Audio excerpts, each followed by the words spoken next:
All right.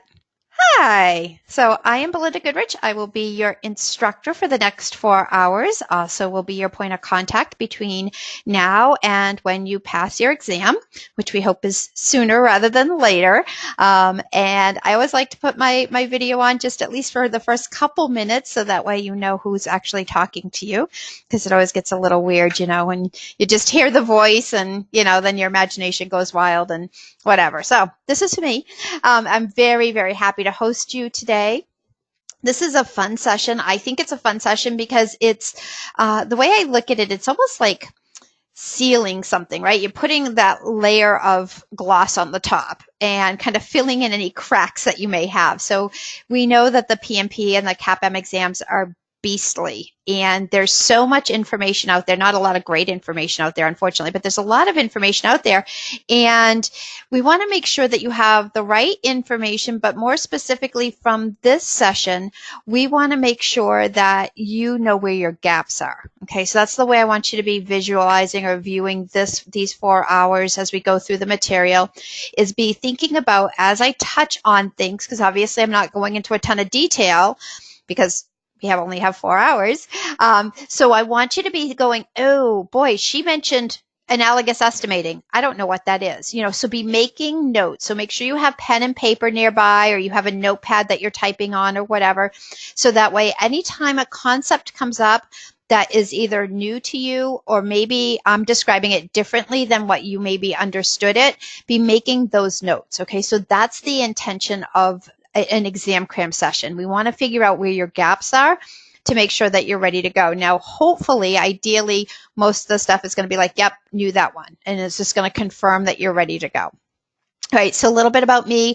I am from Maine originally. I live now in Arizona. I've been out here for over 18 years, so it almost makes me a native in Arizona. I have been in project management basically my whole life. It's just one of those things, I'm sure as with some of you, you just kind of fall into project management. It's just one of those things you tend to be good at, maybe.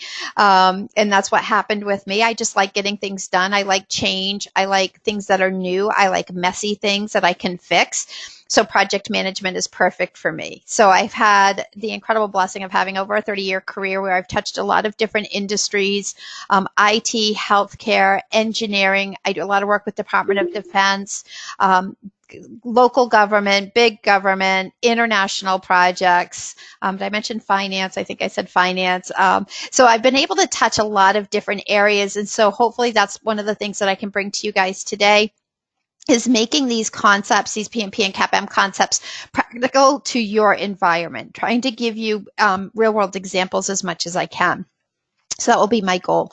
I retired, quote unquote.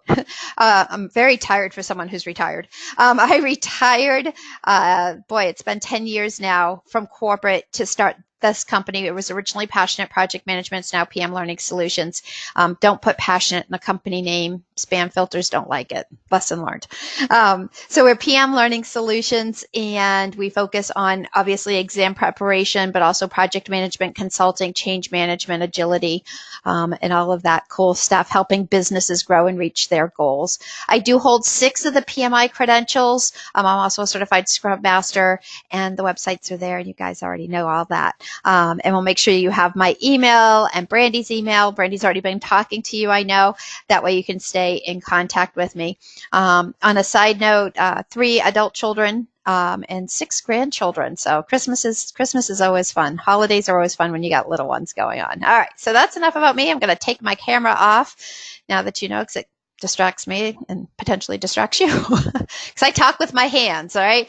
So, all right, the first thing I want to do is talk a little bit about you guys. I want to do a couple polls just so I get a sense of who you are. So we're going to do these pretty quick. So the first one is I want to know, what credential are you pursuing? So if you could go ahead and answer that. Are you doing PMP? Are you doing CAPM? Or do you not know?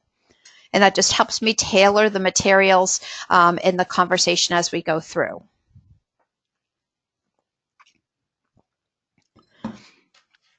All right, so looks like everybody's PMP. I have no CAPMs, correct? All right. All right. next poll, that's good. That makes it easy because then I don't have to talk about CAPM stuff. All right, so the next one I want to know, let's get that off there, is when is your test scheduled? So when is your test scheduled? Just again, so I can get a feel for what we're talking about from a timeline.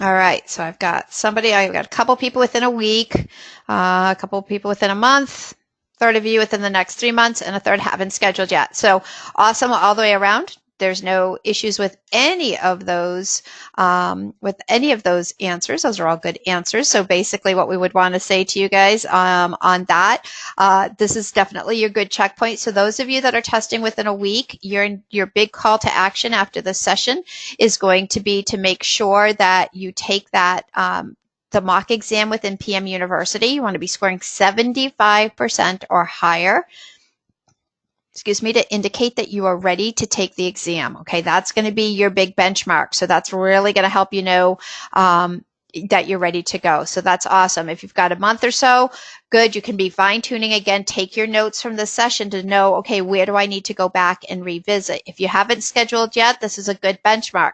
How comfortable do you feel at the end of the 4 hours will let you know, okay, I should probably go ahead and get this sucker scheduled. And you know, honestly, it's one of those things, it's like ripping a Band-Aid off. You know, it's like if we waited to have kids until we could afford them, like the world would have ceased to exist, right? It's kind of like that with the PMP exam. People will put it off. At some point, you got to put the date on the calendar. You got to rip the Band-Aid off, and you just got to get it done. So this is a good spot for you to do a good check and say, okay, am I ready or not? All right. And then the last poll here real quick would be, how did you prepare for your exam? So how have you prepared so far up to this point? You know, did you take some type of like a boot camp, an accelerated class? Maybe it was like a semester long class. That's what we mean by extended class. Self-studied, studied with the PMBOK guide. And if you did, wow, kudos to you. Or have you not started preparing? And sometimes people will use this as their first step within their journey. Okay, so a few of you took a boot camp, a few of you took an extended class, and most of you, 2/3 of you, have self-studied. Okay, perfect. So one thing good, Megan, a mixture. Okay, awesome. So one thing with that I would want to say, so for those of you who've been self-studying, I always like to give a little bit of a disclaimer here. There's lots of material out there. Unfortunately, it's all not quite the same quality. And just because something might be reported to be of high quality doesn't necessarily mean that it is. So if we're going through the class and I say something that maybe does not align with how you've studied or how you learned it, let's have a conversation offline. There are some materials out there, and I'm not going to call out certain ones, but there are some materials out there that just unfortunately do not align well with the 6th edition version of the exam. They're quote unquote updated, but we're having a lot of students that will self-study using certain materials and then end up coming to us after they fail the test. Okay, so if there's anything I say that contradicts or conflicts with what you've learned, please let's have an offline conversation, and I'm happy to discuss maybe where the differences are and why there may be differences, okay? So I don't want that to get you frustrated. I just want you to be aware of that. So again, be taking notes as we go through. All right. Excellent. All right. So some just rules of engagements. We want to save the questions until the Q&A because this is only 4 hours. I'm literally putting 36 hours of material into 4 hours. So if there's a lot of questions, then I can't get all the way through it. So I want to make sure that you still get your questions answered. So please write them down. Note the topic, approximate time of the content. Now, there's 2 different ways that we're going to do this. You're going to get a copy of the recording and a PDF of the slides after. And I'm sorry, I just got the email that you were asking about that. It will come, they come after the session. Takes approximately 24 to 48 hours, just depending on that recording process for us to get them out to you. So sometimes your questions get answered by just going back through it again, but I am more than happy to answer any questions you have at the end of our session or even after our session, okay? So I don't want you to feel like you can't ask questions. You certainly can. I've got your back. It just may not be during the the spewing of the information, okay? So please just make sure you make notes where you have questions, okay? Because I want to make sure I get them answered for you. Now, what some people do, and I'm perfectly fine with this, is they might write down their questions and then shoot me an email after the session. And if you can bundle it all into one big email, that's kind of the most efficient way versus sending me like 40 different ones with 40 different questions. You can send me an email after the session with your list of questions and I can respond to that. All right. So I'm very happy to do that. Our goal is that you are satisfied with the session, that you're getting the information that you need. All right. Let me close my poll out here. All right, there we go. Sorry about that. All right, so we want to make sure that you have the information that you need. And again, we're here to support you and we want you to be successful. We will have one 10-minute break halfway through the material. So keep that in mind. I know it's a long time to sit. I will give you the warning of, I know you're taking this session on your computer, which, by the way, kudos to you guys taking a 4-hour session on a Saturday and in the holiday season. So awesome sauce by participating. And again, that's why we also give you that recording too, so you can go back into it. We will get a 10-minute break. Try to not multitask during the session because it is going to be fast and furious at you, okay? All right, we're going to jump right on in. I'm so happy to have all you guys on here. All right. Let me see. I'm still missing a couple people. They may jump in later. So, all right. Here we go. We're going to start with the basics. So we're going to start with the basics and then we're going to build on, and we're going to be touching on all the main areas of testing concepts. Okay. So here we start right from the beginning with our constraints. And if you've been in project management for any period of time, you know what a constraint is. It is a limitation placed upon the project that we must work around or within, right? And this is a key aspect of any project and project manager's role, is managing those constraints. And the constraints are related in that if one changes, more than likely the others will be affected. And, you know, the way I always like to think about it is almost like juggling balls, right? They're all up in the air and you're watching all of those because if one of them slips, it's going to throw off the flow of the others, right? And so we're always managing those constraints. Now, our core constraints, our original foundational constraints, were what we call our triple constraint. That's scope, schedule, cost, right? Scope, time, cost. You may see cost also cost/resources. Right? Scope being the work of our project, schedule being how much time do we have, the cost, obviously, you know, what are those resources we can put towards the project.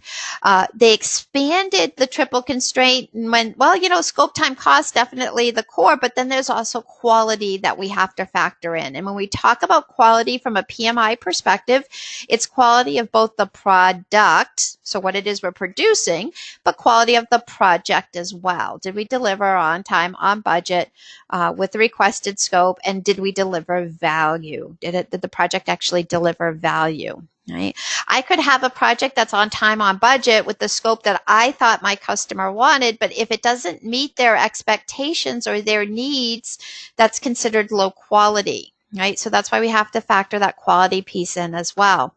In the 5th edition of the PMBOK guide, PMI moved away from just calling it the triple constraint or triple constraint plus quality and said, you know, there's lots of constraints, not only scope, time, cost, quality, but also resources. What resources do we have available to us? And that could be physical resources or human resources.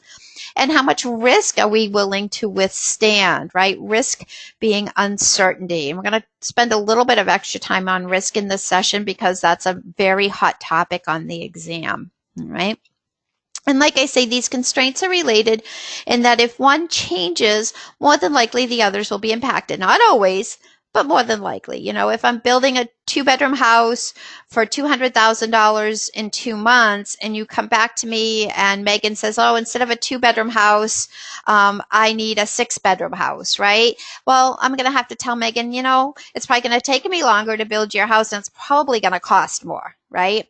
And so we want to, and if she says 6 bedrooms and I say, okay, I'll get it done same time, same money, guess what's happening? I'm probably cutting my quality, aren't I? right? And so that's how those are related. Again, it's all a delicate balancing act. And this is part of, as a project management professional, part of your role is educating your organization on that. You know, if they change a constraint on you, which they always do, get it done faster, get it done cheaper, give me more stuff, right? You have to be able to articulate to them, well, here's the impact on the other constraints. I can get it done faster and cheaper, but your quality is going to be lower, right? So that's a conversation PMPs are able to have. They can see that whole picture. So those are our constraints. Now, these constraints, not coincidentally, you'll notice, align with the knowledge areas within the PMBOK Guide framework. And we're going to see that framework in a few minutes, right? We have a scope knowledge area, schedule, cost, quality, resource, risk. We also have, obviously, integration, communication, and procurement as well. All right, life cycles. We're going to talk about these life cycles. Now, one of the big changes was 6th edition. So depending on how long you guys have been studying, and by the way, I use the word guys, gender neutral. Some women get offended by the word guys. Please don't get offended by that. I mean it very gender neutral. So, ladies and gentlemen, guys, the big change with the 6th edition is that we brought in adaptive life cycles, right? They brought in agile to it. Not a ton of agile, but enough agile that you need to make sure that you're familiar with some of the terms and definitions around it. And I'm going to be touching on those through this session. Real quick show of hands, just raise your hand icon. How many of you have either worked on an agile project or a Scrum Master or have had some type of interaction with agile? Just a quick show of hands. Just raise your hands on that go to training menu just so I get a sense of you. Look at you. Oh, you guys are amazing. All right. So a little over half of you. Fantastic. Okay. So for those of you, that's going to be review for you, and it will kind of help you understand what extent they'll talk about. For those of you who haven't had exposure to Agile, I'm going to give you a good overview of what you're going to need to know, okay? So that's where these life cycles come in. When we talk about a project life cycle, essentially it's just how do we divide the work of our project up into manageable pieces? Right? How do we divide it up into manageable pieces? And what that life cycle looks like is going to vary by industry, by project, by organization, right? I work with a lot of different clients. I still consult on a lot of different projects, and all of my clients have different project life cycles. Their phase names may be different. You know, how they approach it may be different. So industry, project, organization, they can look very different. They may have sequential phases, iterative phases, overlapping phases. Generally speaking, on any project, you typically will have low cost and staffing levels at the beginning. You peak during the middle and you taper off near completion. Now, obviously, exception to that would be, let's say I'm purchasing a big piece of equipment and my project is to install that equipment. Well, then I'd have a high upfront cost, right? Now, risk is kind of the opposite of cost and staffing, because our risk, and think of risk as uncertainty, is going to be the highest at the beginning and then reduce as we go through, right? Typically, projects are risk declining models. The ability to influence, therefore, our project is going to be greatest at the beginning. Okay, and one thing we're going to talk about in stakeholders, and this is going to most definitely come up on your PMP exams, is getting your stakeholders, especially your key stakeholders, involved early. We need them involved as early as possible. The ability to influence is greatest then. If they come in late and they're making changes, that can be very costly. All right, so we have to get those stakeholders involved as early as possible. It's one of the most common reasons for project failure is we didn't get a key stakeholder involved early enough. As I mentioned, different types of life cycles. So predictive are exactly what they sound like they are. We can predict the work of the project, the time, the cost, very early. I always use the example of my sister. She is a construction foreman, which is really kind of, I don't know, I think it's kind of fun because she's about 5'1" and maybe weighs 80 pounds soaking wet. And yet she's a construction foreman out here in Arizona. And let me tell you, the crews listen to her.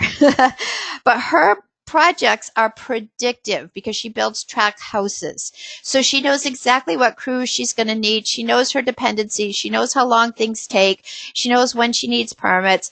She's got it dialed in. That's a predictive project. Plan the work, work the plan.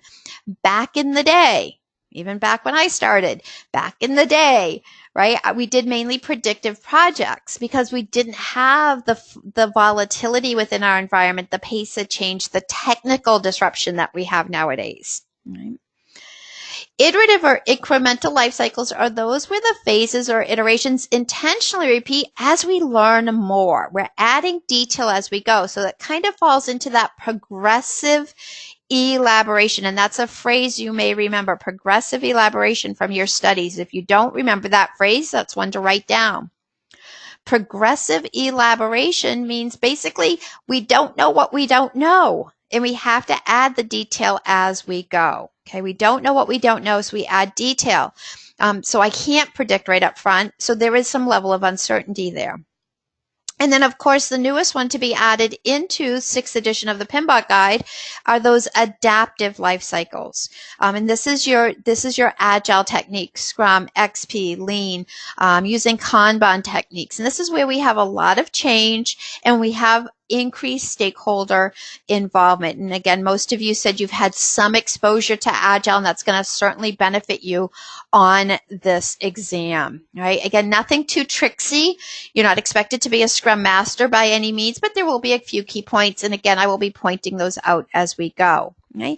And then, of course, one thing that we're seeing a big rise in is hybrid. Right? Well, there may be some aspects of my project that are very predictive, some that are more iterative, and maybe I'm using some adaptive techniques as well. And so we're seeing these hybrid approaches, and that's a wonderful thing because I think when we get stuck in a box, that's always a problem, right? We have to recognize that we need to be fluid and flexible when it comes to approaching project management today, right? There's not a one size fits all.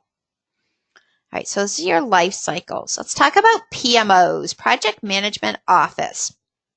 Again, I would anticipate probably a question on the exam about PMOs. The job of a PMO is some type of centralized coordinator of projects or programs. And you may or may not have one in your organization. It may look different than, other organizations, certainly. There's different types. And so generally speaking, we can bucket them into supportive, controlling, or directive. A supporting PMO would be one that has low control. Basically, they just provide stuff. They're a one-way street. Templates, lessons learned. They're that project repository, right? That's a supportive PMO, low control. Controlling PMO is what I call the project police, right? They're going to provide templates, standards, processes, but then they're also validating and making sure that you're complying with that. So if you have more mature project management within your organization, you may have a controlling PMO that's making sure that you're doing things the right way. This is especially common in like regulatory environments, right? Where we need to make sure we're dotting the I's and we're crossing the T's. A lot of my government contracts that I work on, they have very controlling PMOs.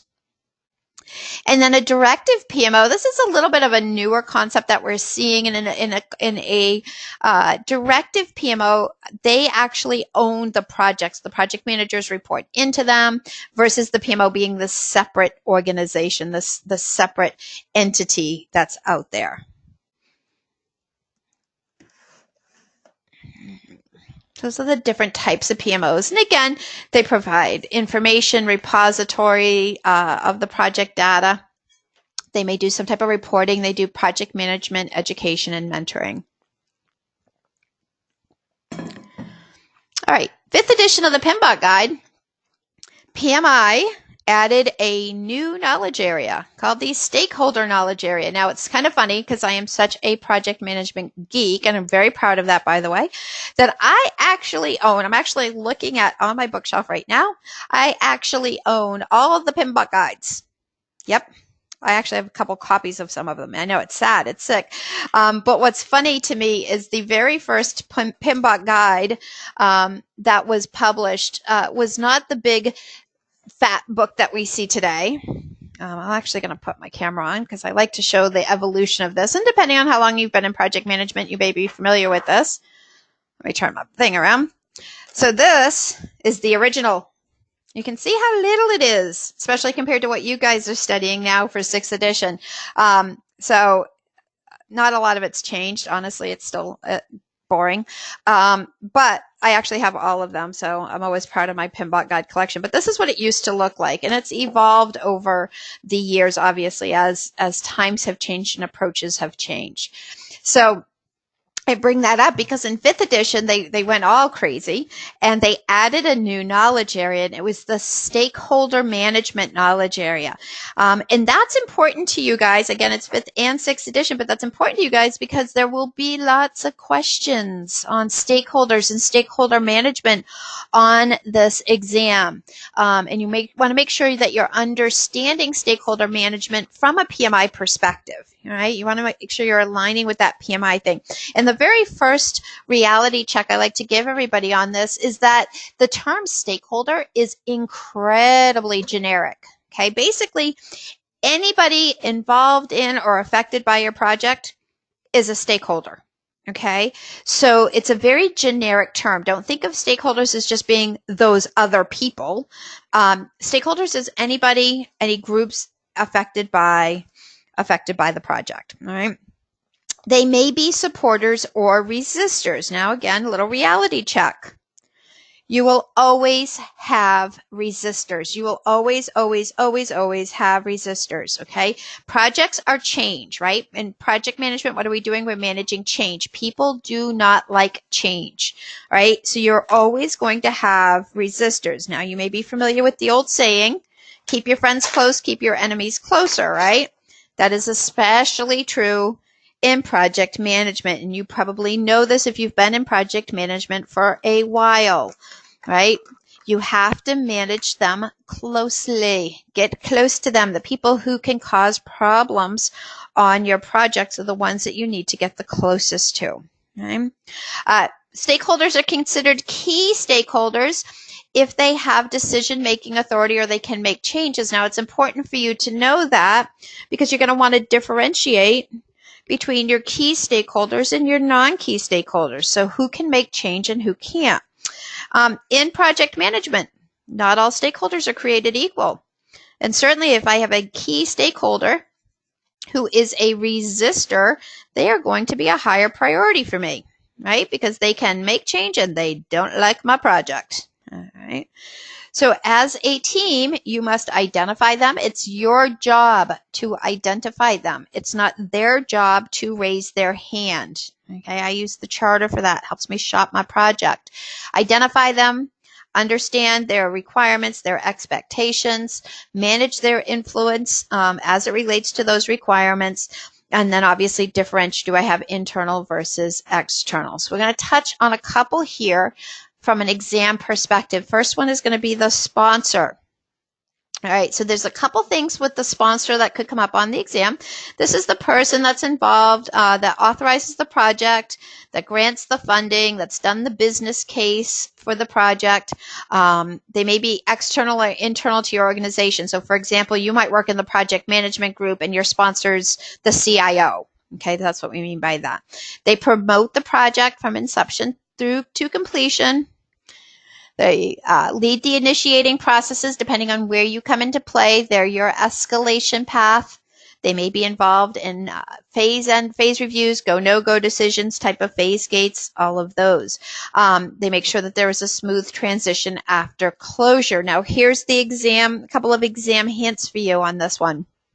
Number one, you only want one sponsor. If you've ever heard the saying, too many cooks in the kitchen, right? If you find out on the exam, for example, in an exam question, they say you have, you've been assigned a project to create a brand new prototype using untested technology with people from 6 countries that speak 3 languages, and you have 5 sponsors. What are you most concerned about? And what you are most concerned about, my friends, is that you have 5 sponsors, because you automatically know that there's going to be issues with decision making. Okay, those other things we might be able to deal with, but if we know we have multiple sponsors, we've got an issue. Not that you can control that all the time, because most likely you won't be able to, but again, that translates to risk. Okay. The second piece or exam hint on this, and please make note of this because it's amazing to me when I talk to people after their tests how many people are surprised by this. So please, I'm going on officially on the record with this. A good portion of the questions that you get on the PMP exam are what's the next thing you do? What's the best thing you do? What's the first thing you do? How do you handle this? Right? They're scenario-based questions. I want you to be very cautious if you get a question like that, which you're going to get probably 185 of those, and one of the answers is escalate to the sponsor. Be very cautious with escalation. Okay, doesn't mean you don't escalate. We certainly escalate when there is, like clarification on scope, something that you couldn't possibly figure out with your team. But you want to be thinking about it in terms of the fact that you are a project management professional. You should be working with your team to resolve the vast majority of issues. Okay, so be very cautious with selecting escalation as the answer. Okay, and they're going to give you a bunch of those, and that's going to be a real common option. So be very careful. Ask yourself, could I work through this even preliminarily with my team before I escalate? Okay. All right. Let's talk about this beautiful framework. Woohoo, look at that. That is a work of art, is it not? Now, here's the good news and the bad news. Good news, you don't have to memorize this. Okay, bad news, you have to know it. All right, there's 49 processes. You don't have to memorizing it because memorizing just means you put data into your head. You don't understand what it means. You don't understand how it relates. For the PMP exam especially, you have to understand, what does this all mean to me? What does this mean to my projects? How does it impact different scenarios? Okay, so we have 10 knowledge areas down the left-hand side. We have 5 process groups or domains across the top. And then we have 49 processes. So you can see there that every process is associated with a knowledge area and a process group. Okay. So we're going to be walking through some of the most critical ones on here, giving you some information. Now here's your takeaway. Here's another note to make to yourself. You should be able to describe all 49 processes to someone. Okay, so if I said to you, who am I going to pick on? I'll pick on Sam. Sam, tell me the difference, and don't really Sam, but Sam, tell me the difference between the validate scope process and the control scope process. Okay, Sam should be able to tell me that, describe the difference.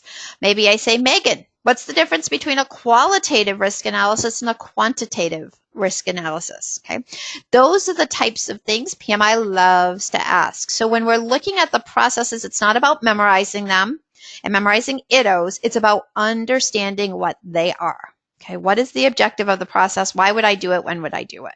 Okay. All right, so let's talk about these knowledge areas first. All right, knowledge areas first. We've got 10 of them. I'm only going to touch high level because, again, this should have been part of what you've already been studying. But the first one I probably spend the most time on here is our integration knowledge areas. That was that top row of our framework. You'll notice that there are processes across all 5 process groups in that integration knowledge area. And think of the word integrate. What does integrate mean? It means we're bringing things together, right? That's what these integration processes do. They bring things together. I like to think of them almost like umbrella processes over that process group. They create some of our most critical outputs, our charter, our plan, our approved changes, our deliverables, our work performance data, work performance reports. So this is some of your most key and critical processes. One thing to keep in mind too when we think about this integration knowledge area is that typically these are the processes that you as the PM are very specifically responsible for. Whereas when we think about the other processes across the other knowledge areas, they may be filled or performed by other people on your team or your PMO or your sponsor or whatever. But the integration processes typically rest squarely on you. Okay, so make sure you're solid with that integration knowledge area. All right, the rest of them we're going to go through a little bit quicker. Here's scope. Again, that's the work of the project. It's all the work, nothing more, nothing less. All right, what are we actually including? All based on our requirements. Our requirements are our foundation. right? So we plan for scope and then we control it. Same with schedule, right? How do we get done in time? And so scheduling is when we get down to that activity level. We create our schedule baseline, which is going to become part of our project management plan. We have our actual living schedule as well. And again, we plan for it and we control it. All right, costs. Again, that's that third aspect or third leg of our triangle, right? Costs. This is anything involved with our finances, anything type of money. Again, one of our three primary constraints is going to give us a cost baseline. We're going to touch on the baselines here in just a few minutes.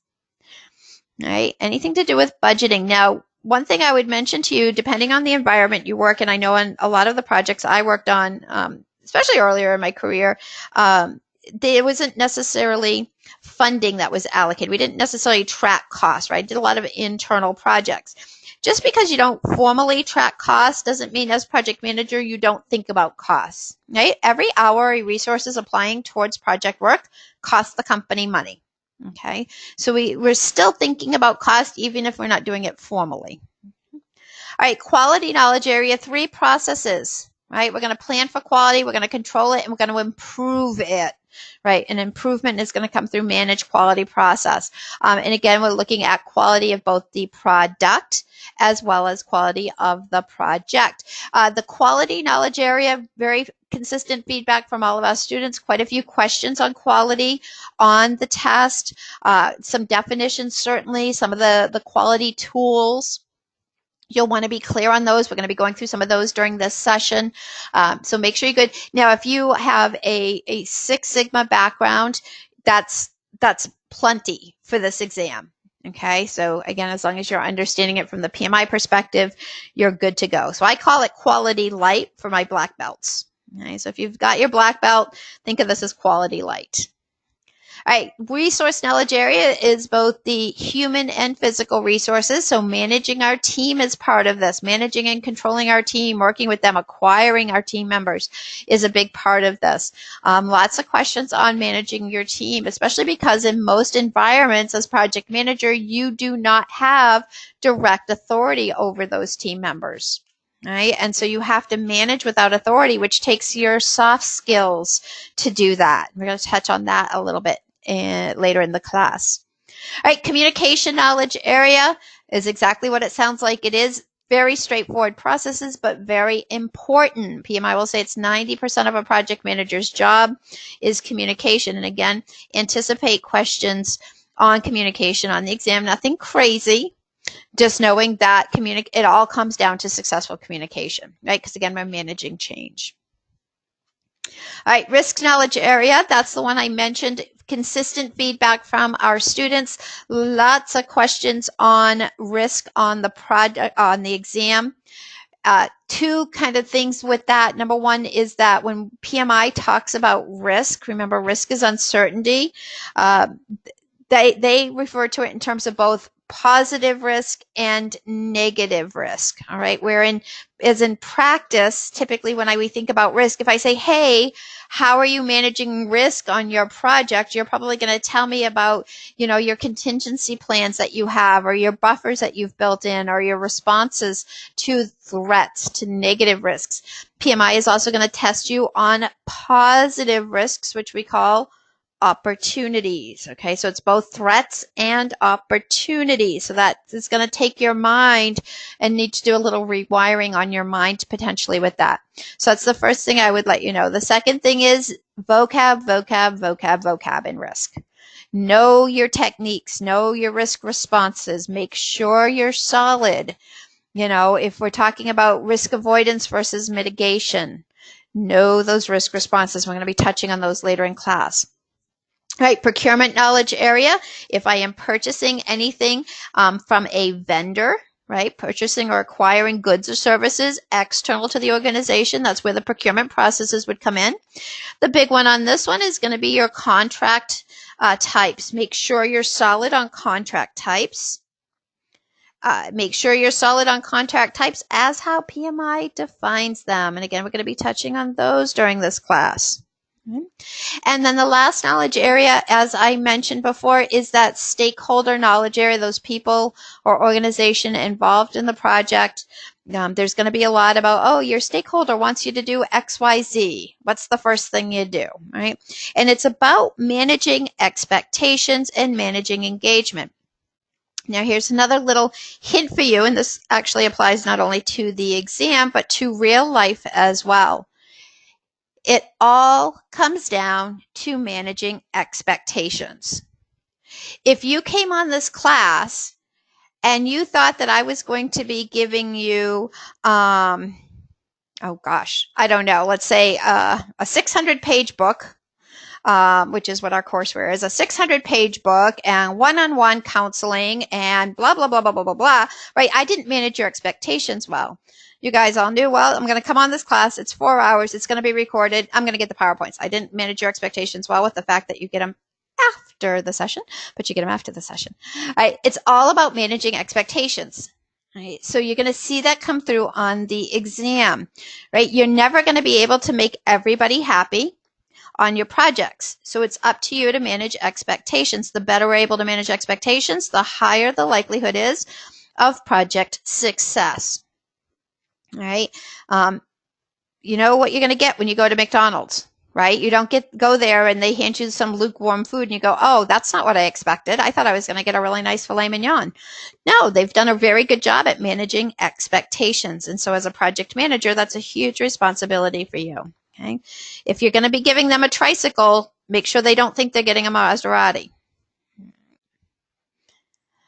All right.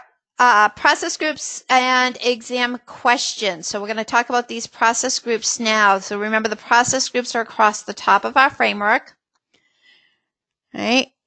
People, if they struggle with anything, it's kind of the visualization of these process groups, because the biggest reality check is that these process groups are not phases. Okay, the process groups are not phases. They are groups of related processes that are occurring concurrently and repeatedly throughout the project. Okay, if you think of them as phases, you're going to struggle to understand the relationships between the processes. All right, so you can't think of them as linear phases. We generally start with initiating, we generally end with closing, but we are planning, executing, and monitoring and controlling throughout our entire project. Okay, so be very careful. And when I see people or organizations say, oh yeah, we're going to learn the 5 phases of a project. These are not phases. Okay, that is a big misstatement. All right, so in initiating, we have 2 processes. We develop our charter and we identify our stakeholders. 13% of your questions are going to come from that initiating process group. All right. In our planning process group, and you'll notice in planning touches all of the knowledge areas. We plan for every aspect of our project. There are 24 processes. Only 24% of your exam questions. So a little under half of your processes, less than a quarter of your questions. Okay, that's reflecting the fact that in reality, in projects, we don't spend half our time planning, do we? We would get fired, right? And that's the thing. So just because there's a large number of processes, it does not mean it's a large time commitment. It just means we're planning for all aspects. We're creating that project management plan and we're creating our baselines. The executing process group, this is the doing process group, okay? Only 10 processes. This is the actual work of the project, the active work of the project. 31% of your exam questions, because this is where the bulk of your time and your resources are expended, is within these executing processes. Okay, so these are your doing processes. Monitor and controlling, 12 processes. Again, we control all aspects of our project. We touch all the knowledge areas. Big topics here in monitor and controlling are going to be your change control. And also, this is where your earned value comes into play. We're going to touch on earned value a little bit later in the session. So 12 processes, 25% of your exam questions, so slightly more than planning. Okay, so notice half the processes that are in planning, but 1% more of the questions coming from monitor and control. And then closing, one process, 7% of your questions. So that's just your closed project or phase. There used to be 2 processes within closing. We used to have closed procurements. They wrap that into monitoring and controlling now. All right, and control procurements. All right. The bane of every PMP aspirant are what we call ITOs, inputs, tools, techniques, and outputs. Okay, every process, each one of those 49 processes has inputs to the process, tools and techniques that are used during the process, and then outputs from that process. And a lot of times those outputs become inputs to other processes. Now, PMI really tried to jar things a little bit with the 6th edition. What would happen before, and it was so frustrating to me, is, you'd have these exam prep classes that would have the students memorize ITOs, right? And the problem with that is you have this list of this data in your head. You have no idea what it means or how it relates, okay? So what PMI did with 6th edition is they genericized, right? They made a lot of common ITOs. And that way the focus is more on what the process is versus memorizing these lists. I can tell you over my 10-year career of owning this company, I taught PMP prep even before that, but in the 10 years here, I've only had 2 of my students insist on managing ITOs, on memorizing ITOs. Both of those students failed their exam miserably, because they had no idea how they related. Now, that does not mean you won't get some ITO questions on the exam. Here's what you need to focus on. Number 1, you need to focus on understanding what the process is. So, for example, qualitative risk analysis. It's all about subjective evaluation of probability and impact in order to prioritize. Knowing that, I can work through if I do happen to get an ITO question, right? Because it's going to be all around probability and impact assessment, assessment of other risk parameters, prioritization, risk register coming in, risk register updates going out. Okay, so understanding the processes will allow you to work through any ITO questions you have. You're not going to have that many, especially on the PMP test, right? You're going to have very few. You want to focus on what are the key outputs. So if I ask you, which process have you done if you've created your deliverables? Right? You should be able to say, oh, that's an output of the direct and manage project work process. Right, so focus on key outputs. One of the things I'll send out to you guys is an activity sheet to help you work on those key outputs, and that is more of a memorization thing. Make sure you can match them up and know where those key outputs come from. So I'll send that out to you with the rest of your package you get from me. Okay, because people get real stressed on ITOs, and there are hundreds of them. Right, be careful. Resist the urge to try to memorize. So we're going to go through some of these common ones now. Now, what's important with these common ones as we go through them is that you understand what they are. You don't have to memorize which processes have them and which processes do not, but you need to know what they are conceptually.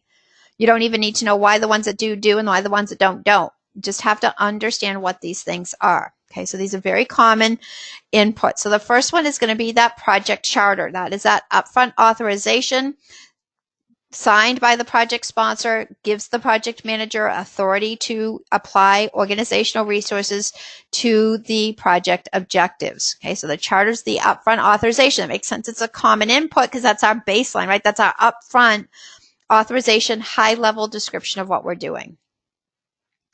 The second common one is the project management plan. This is PMI's holy grail. If you have been studying it for any length of time, going through the PMBOK guide, take a bootcamp class, an extended class, then you know what this project management plan is. Again, this is PMI's holy grail.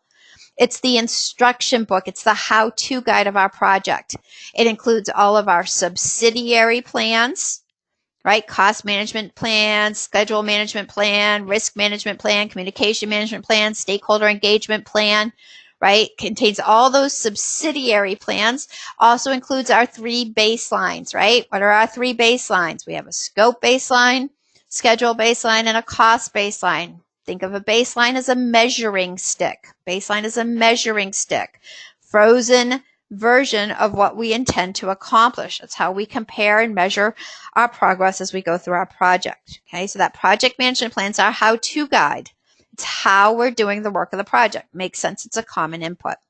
Number 3 common inputs, just kind of a very generic, just documents as we're going through our risk register, our change log, issue log, anything like that. Those would just fall under those documents. Very generic. Enterprise environmental factors. These are our influencers, factors, things we have to take into consideration, things we have to take into consideration, things that may impact my project that are typically outside of my control. You know, what's going on politically, internally or externally? What resources do I have available to me? You know, what's the organizational risk tolerance? I do a lot of work with government projects, so I am at the mercy of all of the fun and entertaining things that happen within our government, right? Especially on election years, especially on major election years, right? Impacts my project. Well, those are enterprise environmental factors, influencers. Right? Things that we want to take note of because they impact our project. Right? You can compare enterprise environmental factors to organizational process assets, OPA, organizational process assets, assets versus factors. Factors are things we consider. Assets are things that we use. Policies, procedures, guidelines, templates, and that historical information, those past project files. Right? Everybody knows the definition of insanity, right? Repeat the same action, expect a different outcome. A lot of organizations that I've worked with were insane as it related to their project management. Their projects kept failing, but they kept the processes the same. They didn't ever go back and change them or fix them or look at what happened or what went wrong. So part of organizational process assets is those past project files. We want to learn from the past. We use our past project files with our estimating. We do it with our risk management, risk identification. So it's very important to have good records. Now, if in your environment, you don't have access to what I call this repository of goodness, these organizational process assets, on the exam, you can assume that you do. Okay, on the exam, you can assume that you do. All right, because that's what we're going to use as a base when we talk about analogous estimating, parametric estimating, etc. Okay. All right, and then our last common input here is work performance data. The way to think of data is just raw data that's coming out of direct and managed project work.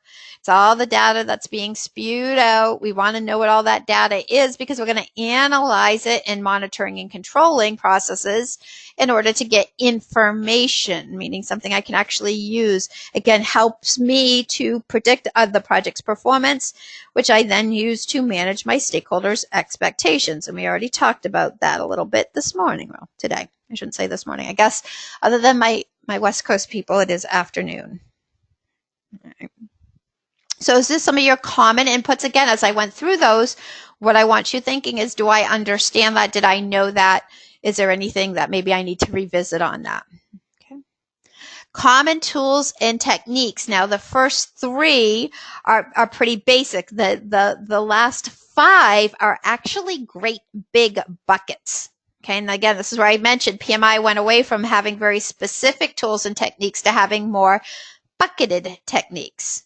Okay, and so there's a lot under each of these. We're going to touch on some of it as we go through the class, but this would be something to be aware of. And we're going to go through these in the next couple slides here. So I'm only going to touch on it high level on this slide.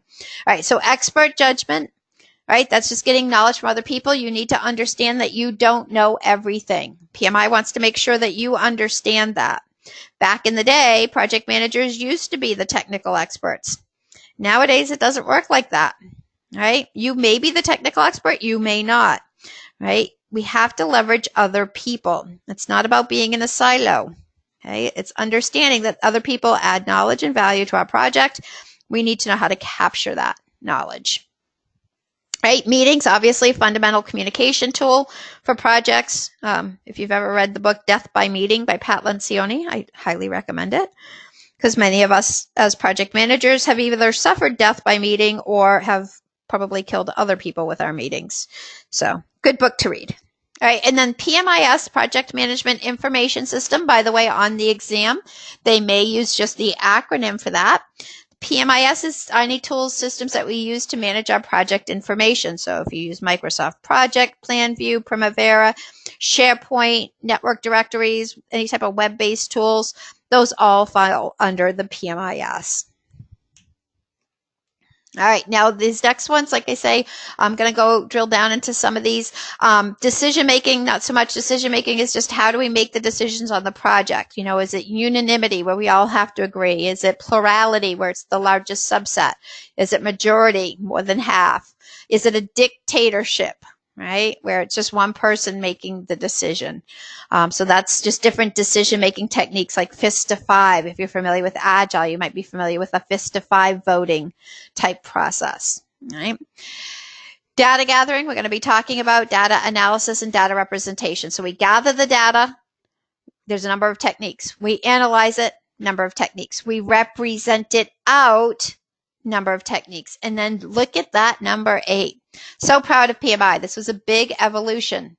Earlier days of project management, it was what I would, or of the PMBOK guide was very what I would call technical, almost clinical, right? And we're recognizing now more and more that it's really about the people involved. And so having strong interpersonal and team skills is critical. Things like emotional intelligence, leadership, negotiating, meeting facilitation, knowledge management.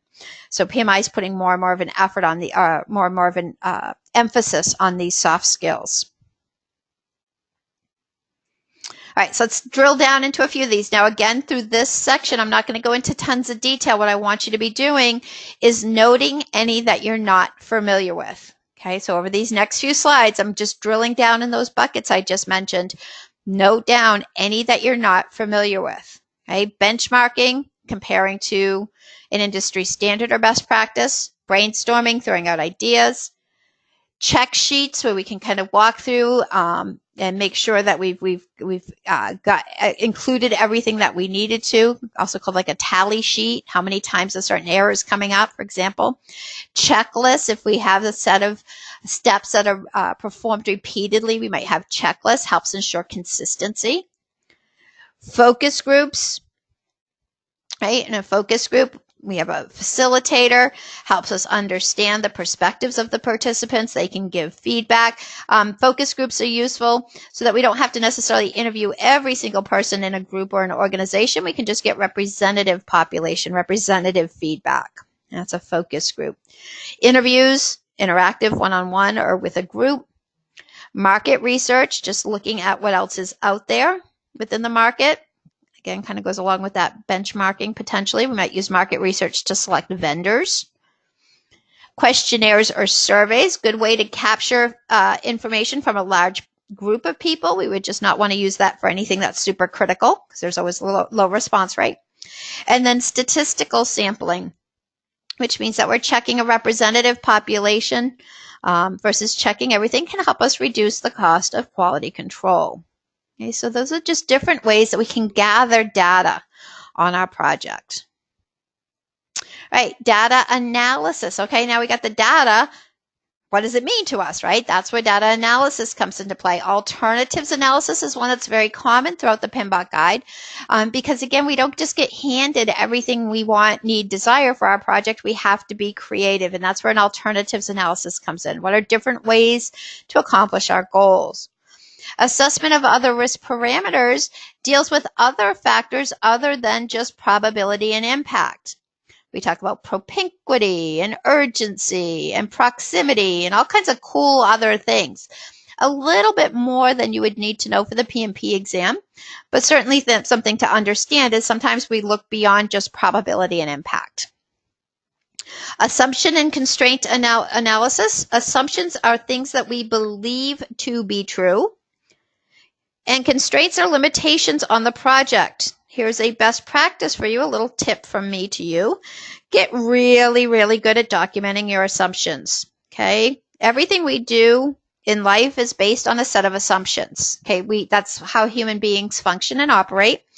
And in project management, it is especially important that we document those assumptions because it protects you as the project manager. So if things start not going the way you thought, you could go back to, well, here's what my assumption was, but also creates a good archive of your project, a good record. Right? So just doing that ongoing analysis, are those assumptions and constraints still holding true? Are there any issues? Cost of quality includes the cost of conformance and the cost of non-conformance, money spent to avoid failures, money spent because of failures. Inversely related. We may be doing a cost-benefit analysis on certain project activities. Decision tree analysis. All right. Through your preparation, hopefully you did some decision trees, right? We do decision trees and quantitative risk analysis. We can do it for time or money. When we do them for money, it's called an expected monetary value analysis, EMV analysis. Right? Document analysis, just going through the documents that you have. Again, looking at how good the quality is of your documentation. Earned value. I'll give you a little 2-second on earned value. Some people love earned value. Some people hate it. The reality check for the exam is you're not going to get nearly as many math questions as you think you're going to get. You may get 4 to 10, probably would be within the average range of what we hear from our students.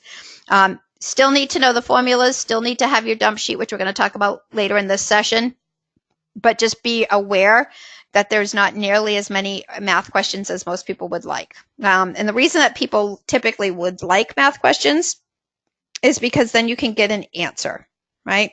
You can get an answer, boom, it is what it is. It's black and white. Whereas vast majority, 90%, are going to be subjective scenario questions. All right. Influence diagrams, we use those in quality and in risk. I'm not going to go into a lot of detail with that for you guys on the exam, so you don't have to stress too much on those. We have our iteration burn down chart. Okay, well that should speak to all my Agilists on the session, right? So iteration burn down chart shows us our progress, right? Maybe done with hours or story points.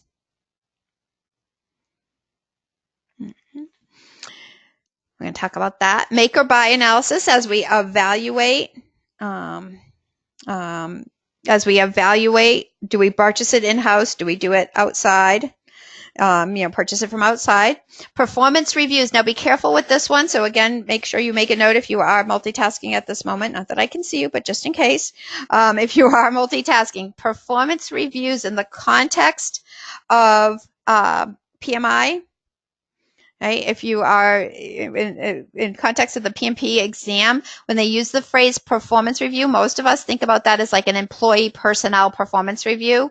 It's not. This is actually performance of our project. Performance of our project. So that one always throws people. It's our performance. We compare our actual performance to our baselines. Okay, compare our performance to our baselines. Right, process analysis. We use that when we talk about quality assurance, manage quality. We do process analysis, making sure that we're getting have the right processes in place and that they're effective. And then proposal evaluation. As we go through and evaluate our proposals, go through, see which vendor makes the most sense. Oops, hold on one second. Just want to read what the yeah, there's definitely more. So the question that came up in the chat window is, there's some things that aren't on there, some other things that are, that I'm just touching on some of the key ones. Certainly when we get into monitoring and controlling, we talk about variance analysis, root cause. So variance analysis falls under performance reviews, right? Performance of our project. So a variance analysis would be looking at, again, like I just said, variances off of those baselines. Root cause, drilling down to the root cause, and then trending, right? Again, monitoring, controlling. So trend analysis also in partnership with earned value. How are we trending? Is our project improving or is it deteriorating? Yeah, thank you for that. Yeah. All right. All right, data representation. So how do we represent the data out, right? So we've analyzed it. Now, how do we represent the data out? So this is how do we visualize this or put this into a format that it tells the story, right? Affinity diagrams, if you've ever done like a sticky note process, that's an affinity diagram. We group related ideas, concepts, problems under certain categories. Cause and effect diagram goes to what Nicole just mentioned, which was the root cause analysis. So cause and effect diagram, also called the fishbone or Ishikawa diagram, helps us drill down to root cause. And again, a lot of the stuff we're going to be touching on more as we go through the class. So touching high level, just be making notes if there are any of these you're not familiar with. Control chart shows stability or predictability in pretty much any type of output variable over time. We have our flow charts, which help us map a process, see where our decision points are. Helps us build quality in versus inspecting it in. Lots of different hierarchical charts are used in project management. Your work breakdown structure, risk breakdown structure are all considered, resource breakdown structure are all considered hierarchical charts. Right? We have our histograms, bar chart. Height of the bar represents the frequency of that particular variable occurring. Special type of histogram is called a Pareto chart, where it ranks causes of poor quality in order by impact. Allows us to prioritize on those things with the biggest impact. Logical data model, a little bit more technically specific than what you're going to see on the exam, but a logical data model just allows us to use business language, plain business language, on looking at our systems. Lots of different matrix diagrams just help us compare different factors. And that might be like what we call an L-shaped, a rooftop.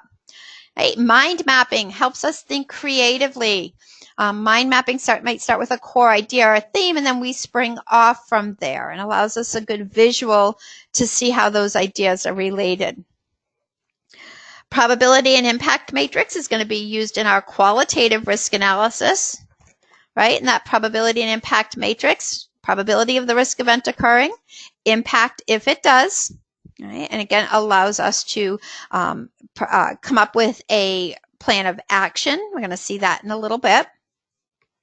Scatter diagram shows a relationship between two variables, right, with a correlation line, might see called the correlation chart. Stakeholder engagement assessment matrix looks at where our stakeholder engagement is currently and where is our desired level of engagement for those stakeholders. Our stakeholder mapping or representation just allows us to visualize how those stakeholders are related, where do they report up through. And then obviously various text-oriented formats could just represent our data, like a listing of our team members, for example. Okay, so different ways, again, as we got through that list, some of these I'm going to be drilling on more later on in the class. But if there are any there that you're like, boy, I don't remember that, I don't know what that is, make sure you're making notes of those. Okay, again, that's the point of this type of a session. All right, lots of interpersonal and team skills. So most of these should look familiar to you. Active listening, meaning that we listen to understand versus listen to respond. Communication styles assessment. People want to be communicated to different ways. We have to understand that. Know what the best way is. Again, not a one size fits all. Conflict management. Conflict in and of itself is not bad. It's how we deal with the conflict that may be bad. So different ways that we can deal with conflict. Cultural awareness. We are a diverse society and we need to be aware of different cultures and look to maximize the differences versus have it be a hindrance. Decision making, effective decision making. Emotional intelligence. I'm so proud of PMI that this is now in there. EI for project managers is huge, huge, huge. That's a whole other subject I could just talk about for hours and hours and hours because it literally changed my life. But if you have not had an opportunity to take an emotional intelligence class, please do.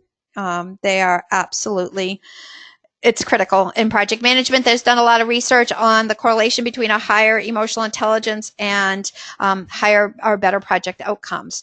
Facilitation, effective facilitation, leadership, because again, a lot of times we do not have authority, meeting management, motivation, negotiation, networking, Some people hate it. Some people love it. Nominal group technique, that might be one that's you're not familiar with. Nominal group technique enhances brainstorming by adding a voting process. Observation and conversation, looking at people and talking to people. It's amazing what you can learn when you actually talk to people versus just emailing them, right? Picking up the phone. It's an amazing thing. Political awareness. Again, understanding who wields the power within your organization, and that could be formal or informal power. And then team building, right? It is in your best interest to build a cohesive team, right? We want them to get along. We want them to enjoy working together. It's amazing the difference it makes.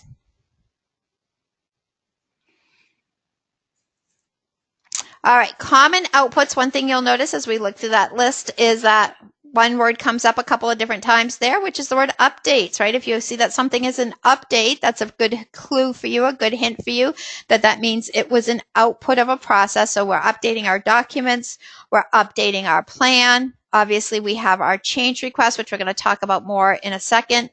We have updates to our organizational process assets.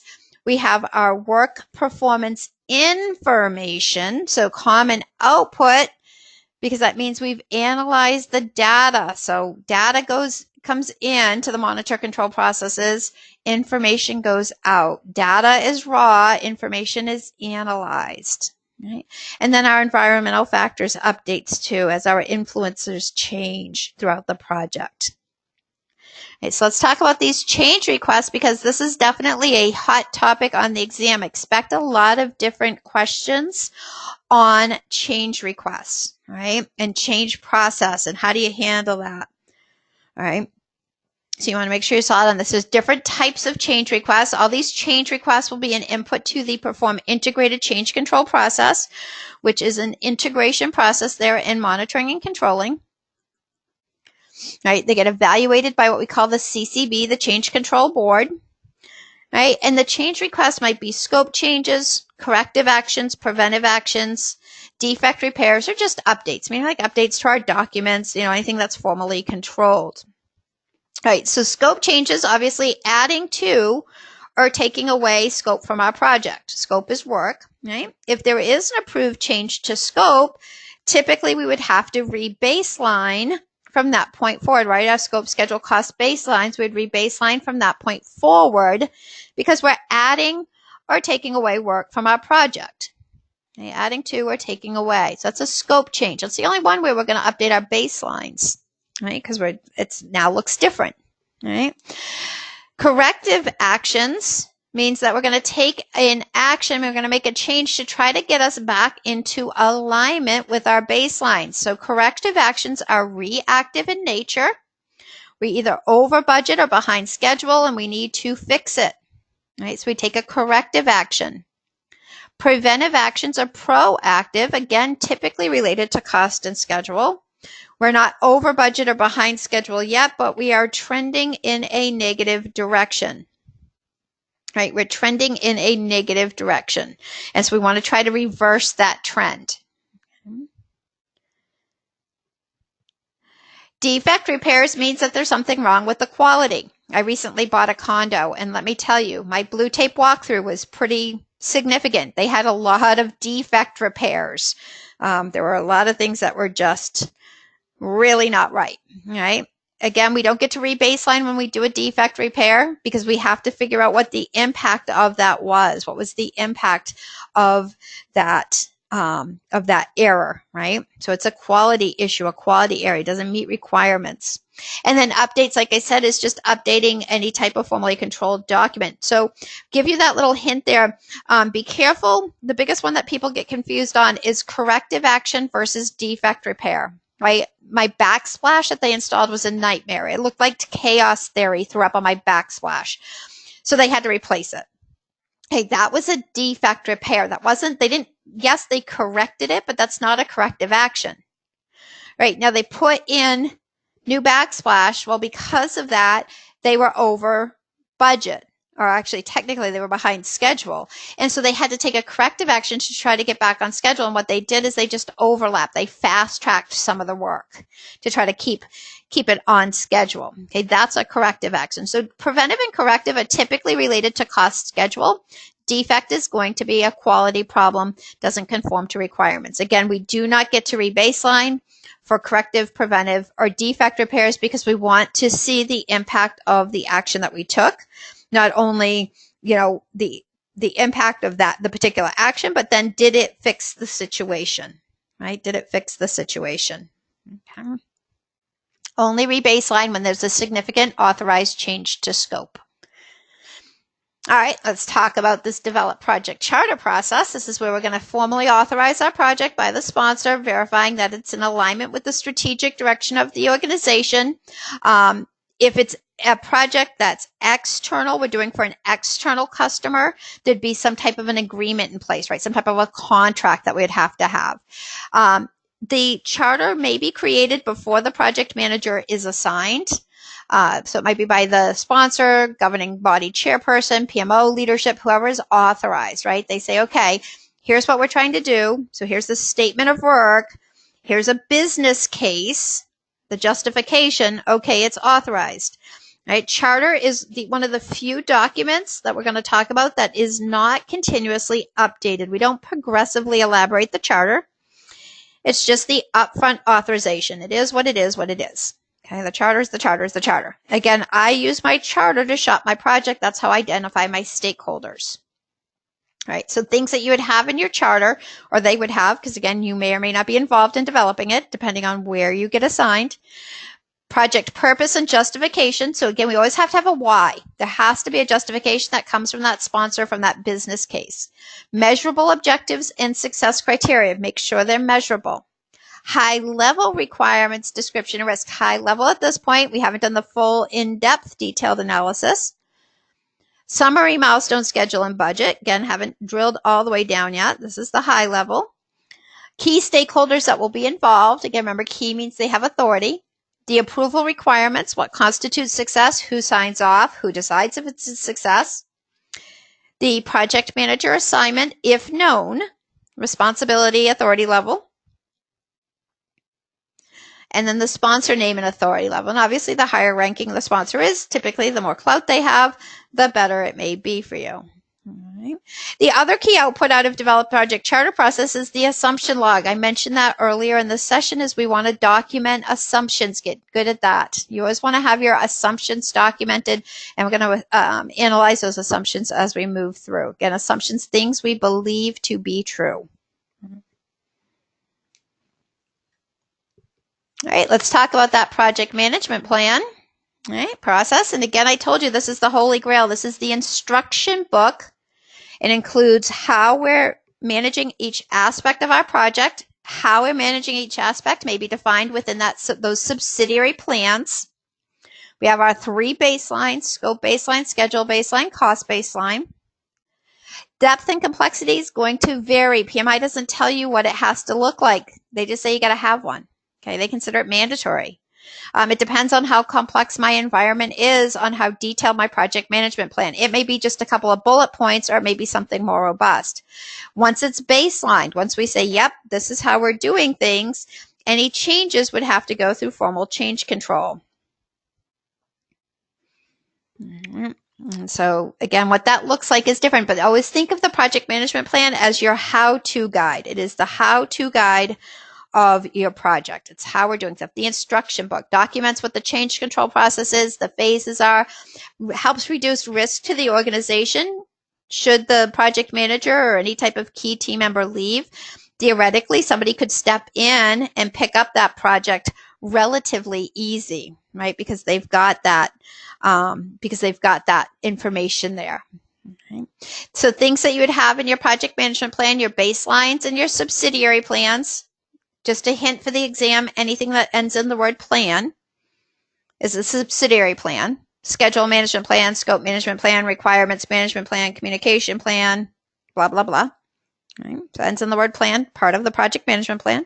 Again, it has those baselines, any tools or techniques that you're using, how the work's going to be executed, managed, monitored, controlled, how we're going to manage those changes, how we maintain the integrity of the baselines. Again, the only acceptable reason for rebaselining, according to PMI, is when there is an authorized change to scope.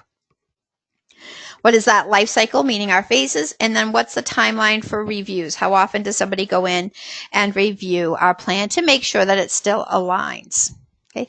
This is one of PMI's big things, and yet in practice, it's not as common. I don't see this done as common. All right. All right, stakeholder identification.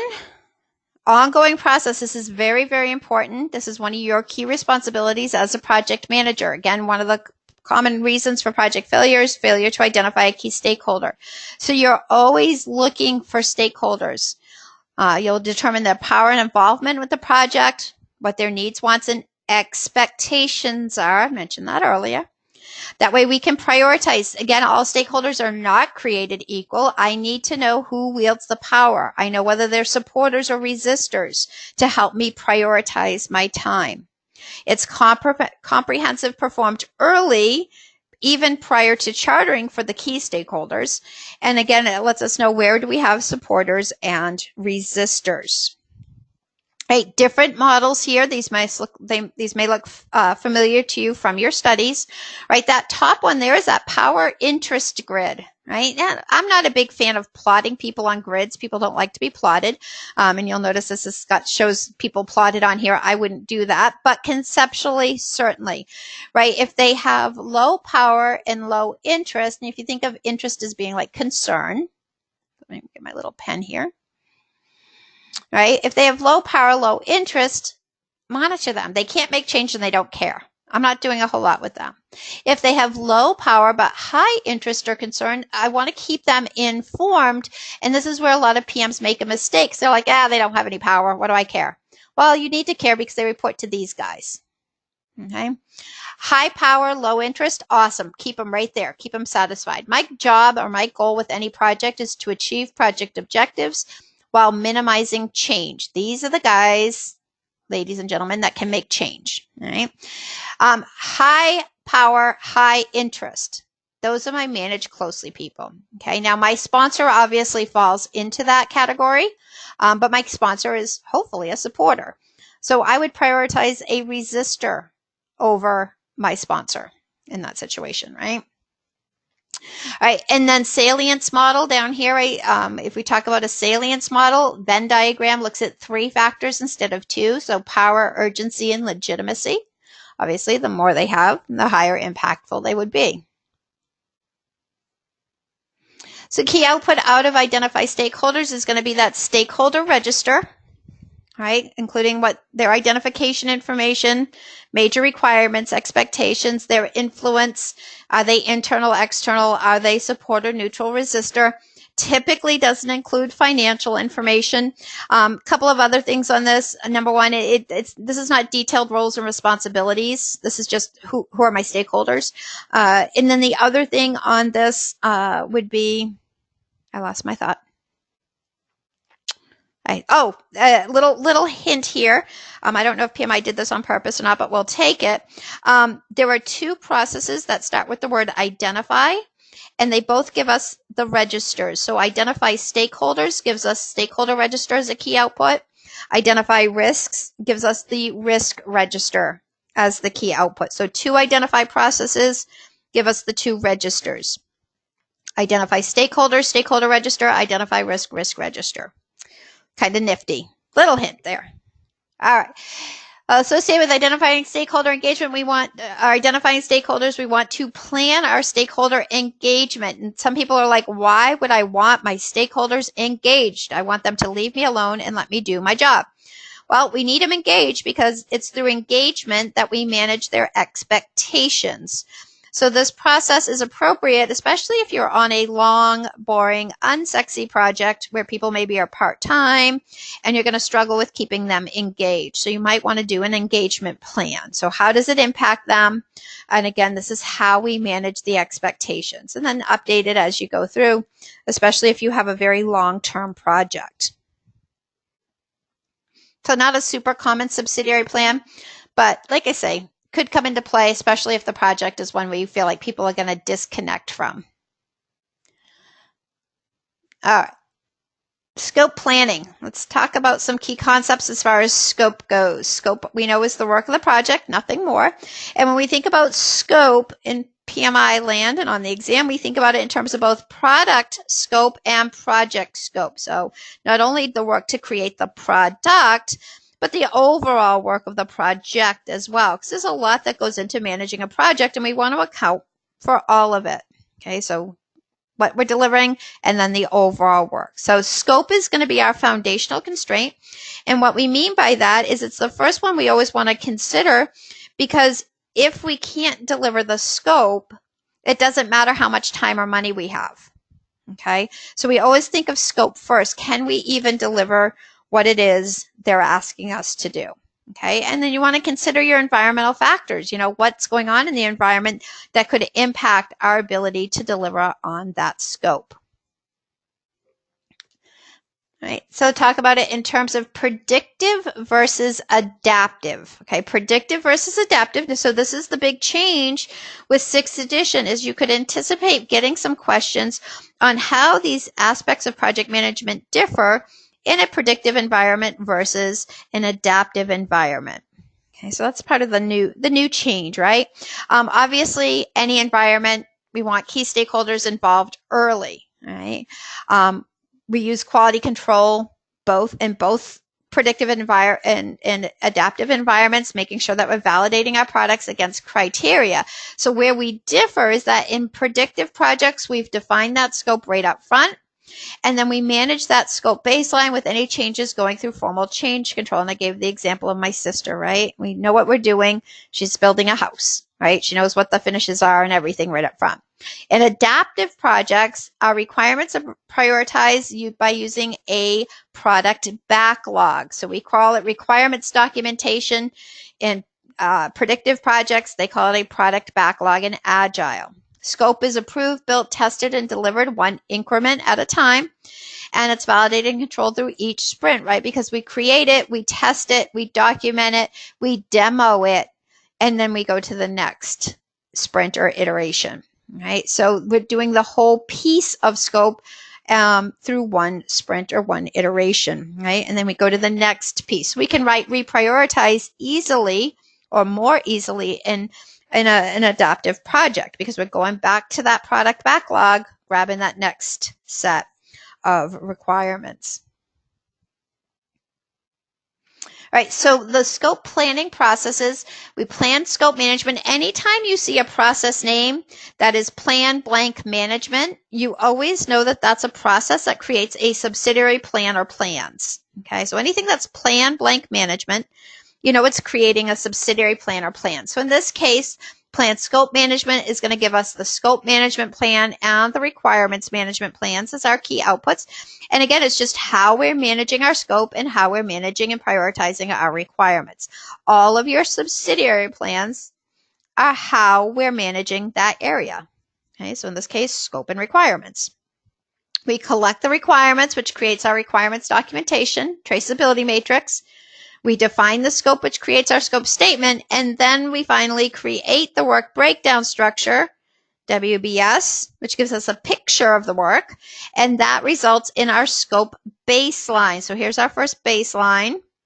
Scope baseline includes the WBS dictionary, which we're going to talk about in a second, and that scope statement.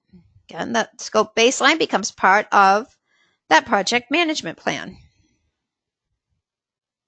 Right, so high level on these processes. Again, they do go in this order, right? So again, on the exam, remember I mentioned to you guys, you're going to get lots of questions. What do you do next? What's the first thing you do? What's the best thing you do? What's the next thing you do? So if they say you have created your requirements documentation, what do you do next? The next thing you do is define your scope, which is going to be creating the scope statement.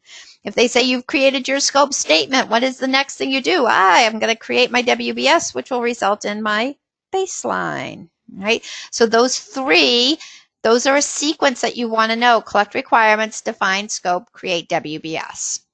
Right? So collecting requirements, this is our foundation of our entire project. And if you do not do this step or spot or process correctly or comprehensively, the rest of your project is built on quicksand.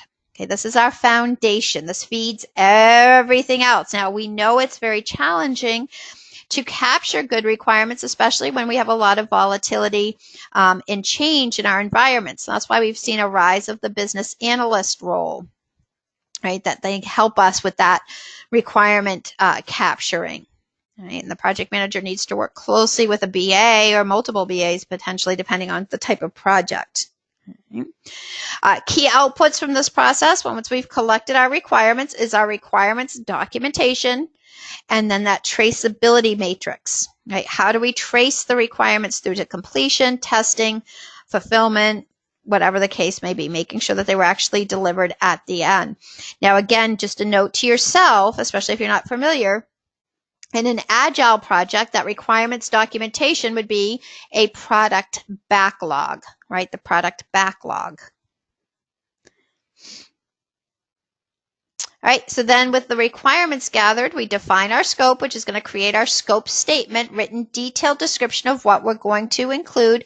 It may be progressively elaborated, adding detail as we go. We just want to be as careful as possible to make sure we prevent scope creep. Definition of scope creep is unmanaged changes to the project scope, right? So we want to define it in as much detail as we can as early as we can. Right?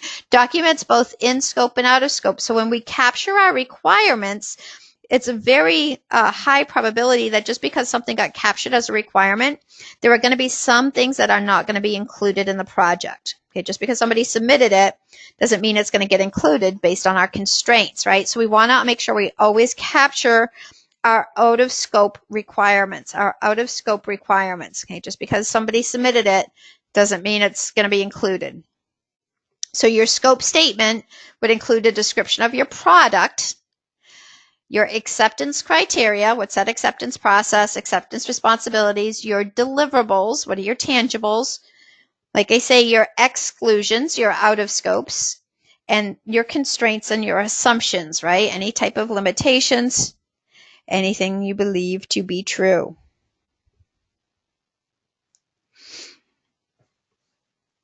All right, and then the last one here was creating that WBS. Now on the exam, by the way, they may just use that acronym WBS. They may not spell it out. It stands for Work Breakdown Structure. It's a visual representation of the work of the project.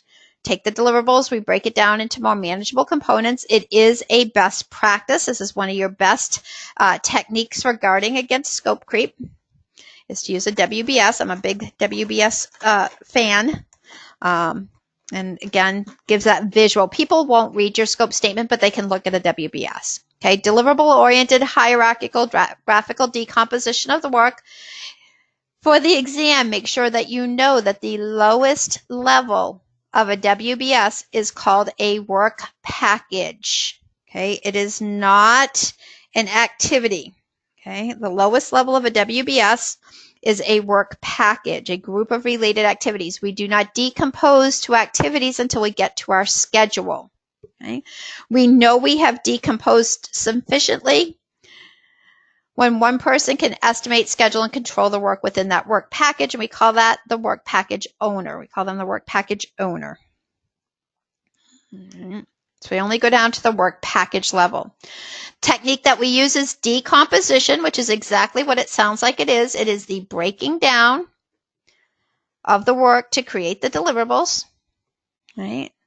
We want to identify the deliverables, break it down, structure and organize our WBS, decompose it into our lower level details. We assign some type of unique numbering code. That numbering is typically from what we call our code of accounts or chart of accounts. And if you're familiar with accounting, that may be a term that sounds familiar to you. Some type of unique numbering scheme, hierarchical. And we just want to make sure that the level of decomposition is appropriate throughout the WBS and it's consistent. All right, so we follow the 100% rule when we decompose, which means that the lower levels roll up to the higher levels. Nothing is left out, nothing extra is in there. Okay, so it's a complete picture of the work of our project. Right? You may have assigned control accounts, which are usually at that second level of your WBS. Those are typically our control accounts. Allows us to roll up our work, our costs, our usage up to certain buckets or categories. We use that a lot of times for accounting. Within your control accounts, you may have more than one work package, but you cannot split a work package across multiple control accounts. It's a one-to-many relationship. A WBS is hierarchical. It is a one-to-many relationship. Okay, now we'll use this example here. This is from PMI. I actually don't like this example for a couple reasons, but that's okay. So here's our project. It's the bicycle. I don't like the way they did the numbering because usually right here is where I do 1.0, 2.0, 3.0, etc. But whatever. Notice where project management is. Okay, that is a PMI standard. That's something that they may actually ask you about on the exam. We want project management right up there at level 2. Notice that it's a hierarchical numbering scheme under 1.1, 1.1.1, 1.1.2. Again, we can't, it's a one-to-many, so we can't take seat and have it roll up to 1.1 and 1.3, right? It's always hierarchical, one-to-many. Obviously, they haven't decomposed these down. Here you see they've gone down a couple of different levels. That's fine. Again, depending on how complex your project is, your decomposition, you might have multiple levels down. Maybe you only go down a couple levels. Again, it just depends on your project. Okay. One-to-many relationship. And again, I'm not a big fan of the the number that they did on there, but again, it's whatever works for your organization based on your code of accounts. All right, so our output here is our scope baseline. This is something else they are going to ask you about on the exam. What are the components of a scope baseline? And your components are your WBS dictionary, and the scope statement. So you'll notice on the WBS, there's not a lot of details, right? It's just the title of whatever that work package is and some type of numbering scheme. The details for your WBS are in your WBS dictionary. Okay, that's where we keep all of our details. You know, who's going to be doing the work, where is it going to be performed, anything else that we would need to know. Okay, so all three of those create your scope baseline. If you get a question on the exam and they say something like, you know, you're updating your scope baseline, what does that mean? That means that you're updating your WBS dictionary, and your scope statement. The three should always match. Okay, the three should always match. All right, moving into the time or schedule knowledge area, I should say. So now we've decomposed into our work packages. Now as we move into the schedule knowledge area, we're going to take those work packages and we're going to decompose them into schedule activities. Okay, so we're going to break them down even further. So again, our technique is decomposition, the breaking down. And so our key outputs will be our activity list, our activity attributes, and our milestone list, right? So activity list, description of the activities with that identifier. So for example, if my work package was 1.1, my activities within that work package would be 1.1.1, 0.2, 0.3, etc. Everything rolls up, right? Nice and clean. Activities have an expected duration, means that they span time. They consume budget and or resources, and they're typically named in a verb noun format. You know, hire caterer, pour concrete, frame building. All right. Those are activities. Activity attributes are all the details that go along with it. These are things that come up through these remaining schedule planning processes, like predecessor, successor activities, leads and lags, resource requirements, assumptions. Again, who's responsible? Where is it going to happen? And then milestone list would be those list of milestones. Now, milestones can be mandatory or optional. We always want to document whether they're mandatory or optional. Milestones are considered any significant point or event or end state that we're going to be seeing throughout our project. So typically there's no duration. So here's two different questions PMI could ask you. And like I say, they love these correlation questions. They may say the activity attributes are to the activity list as what is to the WBS. The activity attributes are to the activity list as what is to the WBS. And it's the WBS dictionary. Both provide back-end details. Okay. Correlation question.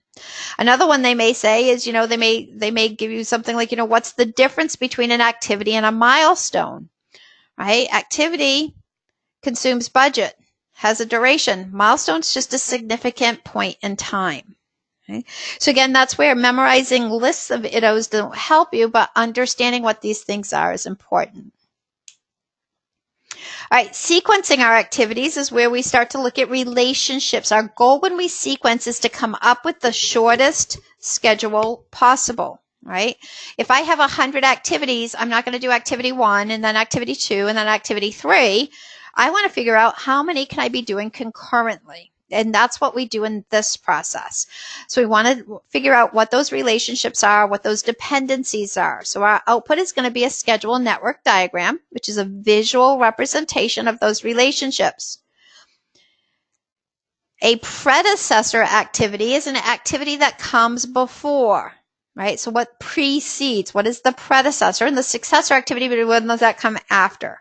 So we always talk about predecessor and successor activities, right? If there are relationships. And our goal is to create a realistic short schedule. What is the shortest possible schedule? Right? So it builds in all of those relationships. I mentioned that the output is a network diagram. And the one that they will typically ask you about on the exam is what we call a PDM, precedence diagramming method. They may use the acronym PDM to describe the diagram. They may also call it an activity on node, AON. PDM or AON, activity on node. It's a type of diagram where the nodes or the boxes represent the activities and the arrows tell us the relationship. Okay, the nodes or the boxes represent the activities and the arrows tell us the relationships. Right? Another term that they may ask you about on the exam is called a hammock activity or a summary activity. A hammock activity or summary activity is just an aggregate representation on a network diagram. Maybe I didn't want to list them all out, and so I do a hammock activity. I roll it up, especially if I have a very complex network diagram, and depending on who my audience is. Maybe I don't want to put it all on there, so I just do a roll up. Okay. So here's an example network diagram. Again, the boxes represent the activities. The arrows tell us the relationship. So for example, here going from the start of B to the start of C, that's a start to start. Going from the finish of C to the beginning to the start of D, that's a finish to start. Finish of L to the finish of J, that's a finish to finish. This plus 15, plus 10, that's telling us lag time. We're going to talk about lag in a second. Okay. All right, so let's walk through our dependencies. All right, so first one is finish to start. A must finish before B can start. They're always read the same way. A must before B can. Okay, A must finish before B can start. Right, so I have to print the books before I can ship the books. Notice that the arrow is going from the finish of A to the start of B. Right, finish to start. This is our most common type of relationship that we use in a network diagram. And on the exam, if they don't specifically tell you otherwise, you can always assume they are referring to a finish to start relationship. They would have to tell you if it was a finish to finish or a start to finish or start to start. Okay. So that's our most common one. A must finish before B can start. Start to start, the dependency is on the start. As soon as A starts, B can start at any time thereafter. They could start the same day. So best case duration is always going to be concurrent. And then worst case duration would be sequential. Concurrent, best case, sequential, worst case. So for example, we're talking about pouring concrete and testing concrete, and don't buy into whatever the descriptions of these things are. All we care about is the arrow telling us the relationship. So let's say it's going to take us 4 days to pour the concrete and 5 days to test it, which is an accurate statement, but we'll say that anyway. All right. Best case is I'm doing them at the same time, because as soon as A starts, B can start. So my best case duration is going to be 5. My worst case duration is going to be sequential. 4 plus 5 is 9. All right, so best case, 5. Worst case, 9. They could ask you that on the exam, so make sure you're familiar with how those are calculated. All right, finish to finish is just like a start to start, but just on the other side. All right, A must finish before B can finish. A must finish before B can finish, right? And it means A can finish. Once A finishes, B can finish at that point or any time thereafter. So it's just like we saw with the other one, the start to start. Best case is concurrent. Worst case is sequential. Okay, so best case, okay, we're working on them at the same time, and once A is finished, B can finish that same day. Worst case is we do A and then we do B. Again, arrow going from the finish of A to the finish of B, indicating a finish to finish relationship. All right, and then the least common one is start to finish. A must start before B can finish. The chances you would get a question on this on the PMP exam would be pretty much nil. We don't even get questions on these on the scheduling exam, so that's good news. This is an example from our friends at Kaiser Permanente. The new nurse's shift must start before the previous nurse's shift can finish, right? We can't leave the patients unattended. All right, so again, chances you'd get that would be very, very slim. Again, they're not going to get crazy with these on the exam, just enough that you have a little bit of a familiarity with them, especially we talk about kind of best case, worst case. Right, that's one layer of relationship. So we're going to take it another level and talk about the type of dependency that it is. So let's say it's a finish to start. Well, it could be a finish to start. Mandatory, discretionary, internal, or external. Okay, mandatory dependency means it's a physical limitation. It's inherent to the work being done. Finish to start, mandatory. The books cannot be shipped until they're printed. I can't do anything about that because that's a physical limitation. We also call these hard logic or hard dependencies. Okay, it's a physical limitation. So look for a physical limitation. I can't ship something that doesn't exist. That's a physical limitation. The one that tends to mess people up the most is discretionary dependencies, right? And a discretionary dependency is exactly what it sounds like it is. It's based on the discretion or preference or past experience or best practice of the project manager or project team, okay?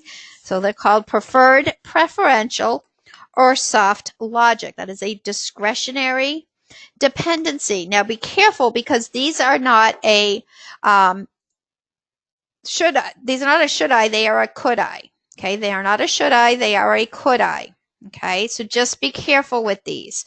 Screenshots of the new system are to be approved prior to beginning the development of the user guides. Okay, could I technically begin developing the user guides before the screenshots are approved? I could. It doesn't mean I will, it just means I could. Okay, so just be careful that you don't read these as an ethical question. Make sure that you understand that these are about is there a physical limitation or not. If there's not a physical limitation, then it's considered discretionary. It's not a would I, it's a could I. All right. Preferred, preferential, and soft logic. Right? Our dependencies may also be external or internal. External dependency means something outside of the project team's control. The city must issue permits before the construction can begin. Now, technically, here's where I'm going to completely mess with your minds. Welcome to the world of PMI. Technically, that is a finish to start discretionary external dependency. Could I physically start the construction without a permit? I physically could. It doesn't mean I would. Remember, it's discretionary. It's not a would I, it's a could I. Now, there are certainly situations where construction happens before permits have arrived for various reasons. Okay? It doesn't mean that PMI is telling you to do anything unethical or illegal. It's not a would I, it's a could I. Okay? That's why I said be careful of that one. And then internal dependencies mean that there's some type of relationship within the project team itself. All right, so some type of dependency within the team, so we may be able to adjust it. Team cannot test a software program until it is designed and built. Technically, That is an internal mandatory because I can't test something that doesn't exist. Right? So the more mandatory dependencies you have, the more external dependencies you have, the higher risk your project schedule is. Okay, that's the type of thing PMI wants to make sure you're understanding that correlation. Okay, so let me repeat that. The more mandatory dependencies and the more external dependencies you have, the higher risk your project schedule is, right? So those are things that are outside the team's control. I can't manipulate them. Discretionary dependencies, internal dependencies, I might be able to manipulate more easy. Okay. All right, we've got just a couple more minutes here, and then we're going to take our break. All right, leads and lags. Make sure you're familiar with this. Again, here's another perfect correlation question. PMI loves those. All right, leads and lags. A lead is an acceleration of a successor activity, and a lag is a delay in the start of a successor activity. Okay, lead, acceleration. Lag is a delay. They are opposite terms. Okay. For leads, leads only exist in finish to start discretionary relationships. Okay. A lead doesn't do anything or make any sense in a finish to finish, start to start, or start to finish. Okay. It's the acceleration of the successor. Must be discretionary if I'm able to use a lead. If it was a mandatory dependency, I would not be able to overlap it, would I? Oh, I'll start shipping the books even though they're not printed. Well, no, you can't do that. Right? So it's only in finish to start discretionary. On a network diagram, like the PDM we just saw, on a network diagram, leads are indicated with a negative number above the arrow, because it's time we are saving. So it's a negative number above the arrow because it's time we are saving.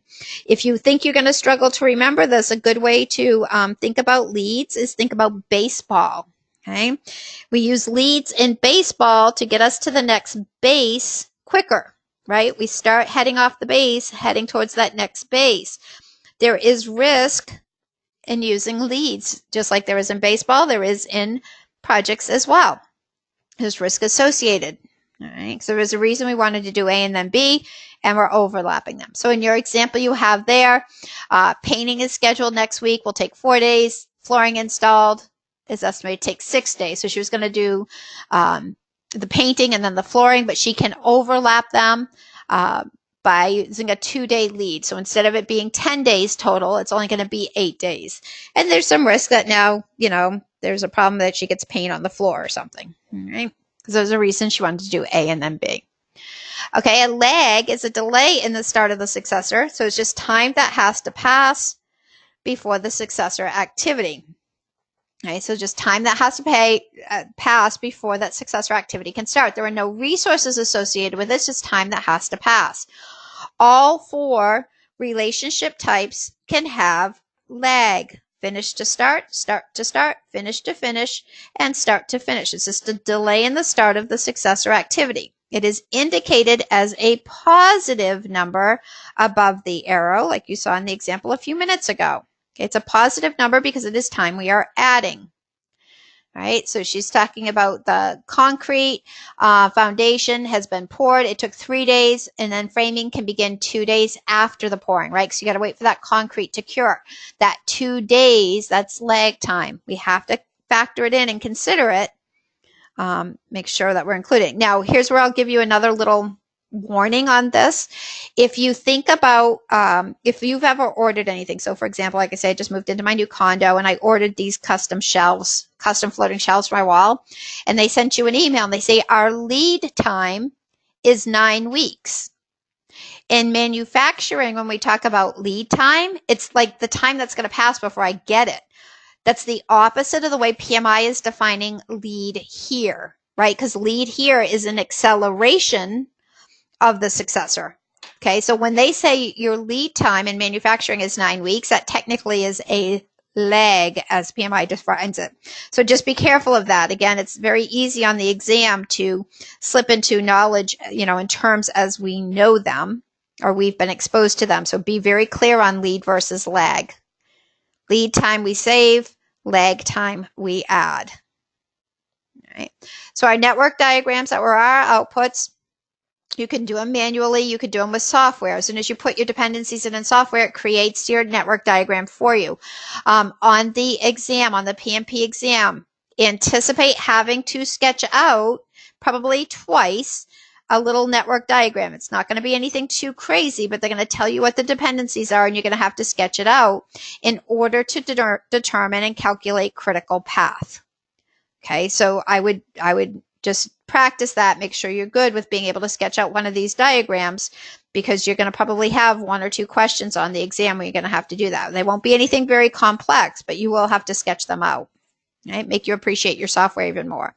The most common network diagram is the activity on node. It's also called the precedence diagramming method, PDM. There's also another one called an AOA or ADM, activity on arrow or arrow diagramming method. Activity on node shows all 4 relationship types, right? The nodes represent the activities. The arrow tells us the relationship. Activity on arrow is only finished to start relationships, and the arrow is actually the activity. Okay? Not real common. Periodically, I'll have a student mention they got a question on AOA on the exam. That's why I like to have it in here. All right, this is our perfect spot for us to take a break. Start it back up. All right, so we are at estimating our activity durations.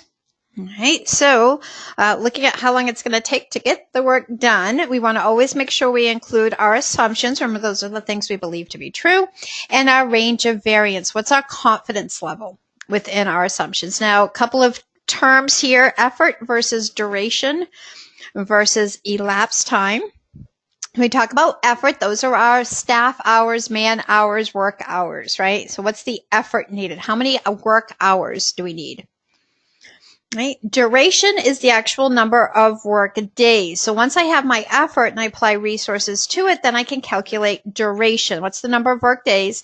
Does not include holidays or non-working days. It does not include holidays or non-working days. Right, when we talk about duration. And then elapsed time is the actual calendar span. So for example, my duration, maybe I can only work on Tuesday and Thursday, and it's going to take 4 days. My duration's 4 days. Well, Tuesday, Thursday. So my duration is 4 days, but my elapsed time is 2 weeks. All right.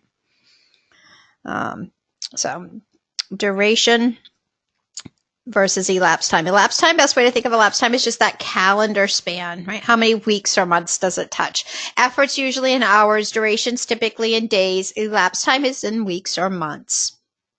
How many does it touch?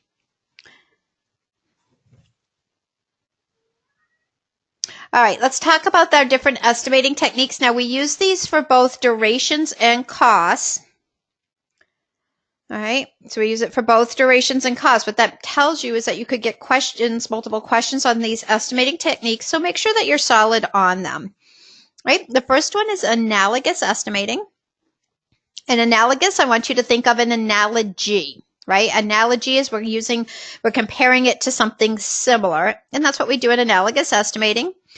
It's also considered top-down, quick and easy to do, but it's not going to be as accurate. It's a combination of expert judgment and historical information. We use a past similar project as the basis, and that's the estimate that we use, right? So your example, job fair of the approximate size, took about 3 weeks to plan and execute, so she estimates this year's job fair will take 3 weeks. Quick and easy to do, but not as accurate, also known as top-down. Again, can be used for both cost or duration. A parametric estimate is where we use a statistical relationship between variables to calculate either a productivity rate or a unit cost. So again, using historical information again. We just take whatever that unit is, and then we apply however many units we need to do. So in the example of a mural being painted in the treatment rooms, takes 3 days to complete each one. So the estimate is 18 days. That's a parametric. So parametric, a good way to remember that is just think math, metric math, right? Some type of a productivity rate, some type of a unit cost. All right, 3-point estimating. You may hear this called a PERT estimate, Program Evaluation Review Technique. Or they may call it a 3-point. In a PERT estimate, we factor in uncertainty. So it factors in uncertainties. And there's 2 different 3-point estimates. This is what we call a beta, and there is a triangular. Okay, and a beta PERT, or a beta 3-point, we take one optimistic plus 4 times the most likely estimate plus the pessimistic, and we divide by 6 because there are 6 units. There's 1 optimistic, 4 most likely, 1 pessimistic. In a triangular, we just use the 3, an optimistic, a most likely, and a pessimistic, and we divide by 3. Now, a couple of things on this. These are considered math questions, so make sure you use your calculator. There's a calculator built into the exam system. You can always ask for one, too, when you get there. If they look up the rules, they'll tell you no, but I like a handheld better. Use your calculator. Be careful that you really understand what it is they're asking for. So, for example, they may give you the PERT estimate and the optimistic and the pessimistic, and they ask you what the most likely is. Okay, so you might not be just solving for the PERT estimate.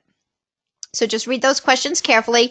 My rule of thumb that I tell my students is that any math question you get on the exam, again, you're not going to get a ton of them, but any math question that you do get on the exam, I recommend you automatically mark it for review so you can go back and just run your numbers again. You don't want to risk getting a math question wrong on this exam. You're not going to have that many math questions, and you don't want to get them wrong, okay?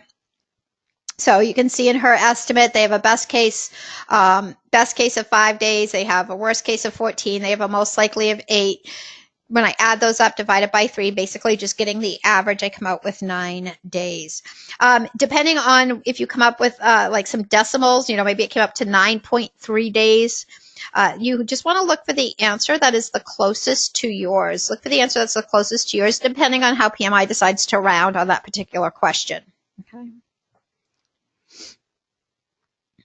The other rule of thumb on this one is make sure that if you're not sure which one you should use, beta or triangular, always default to beta, optimistic plus 4 times the most likely plus the pessimistic divided by 6. Always default to beta unless they specifically ask you to do a triangular 3-point.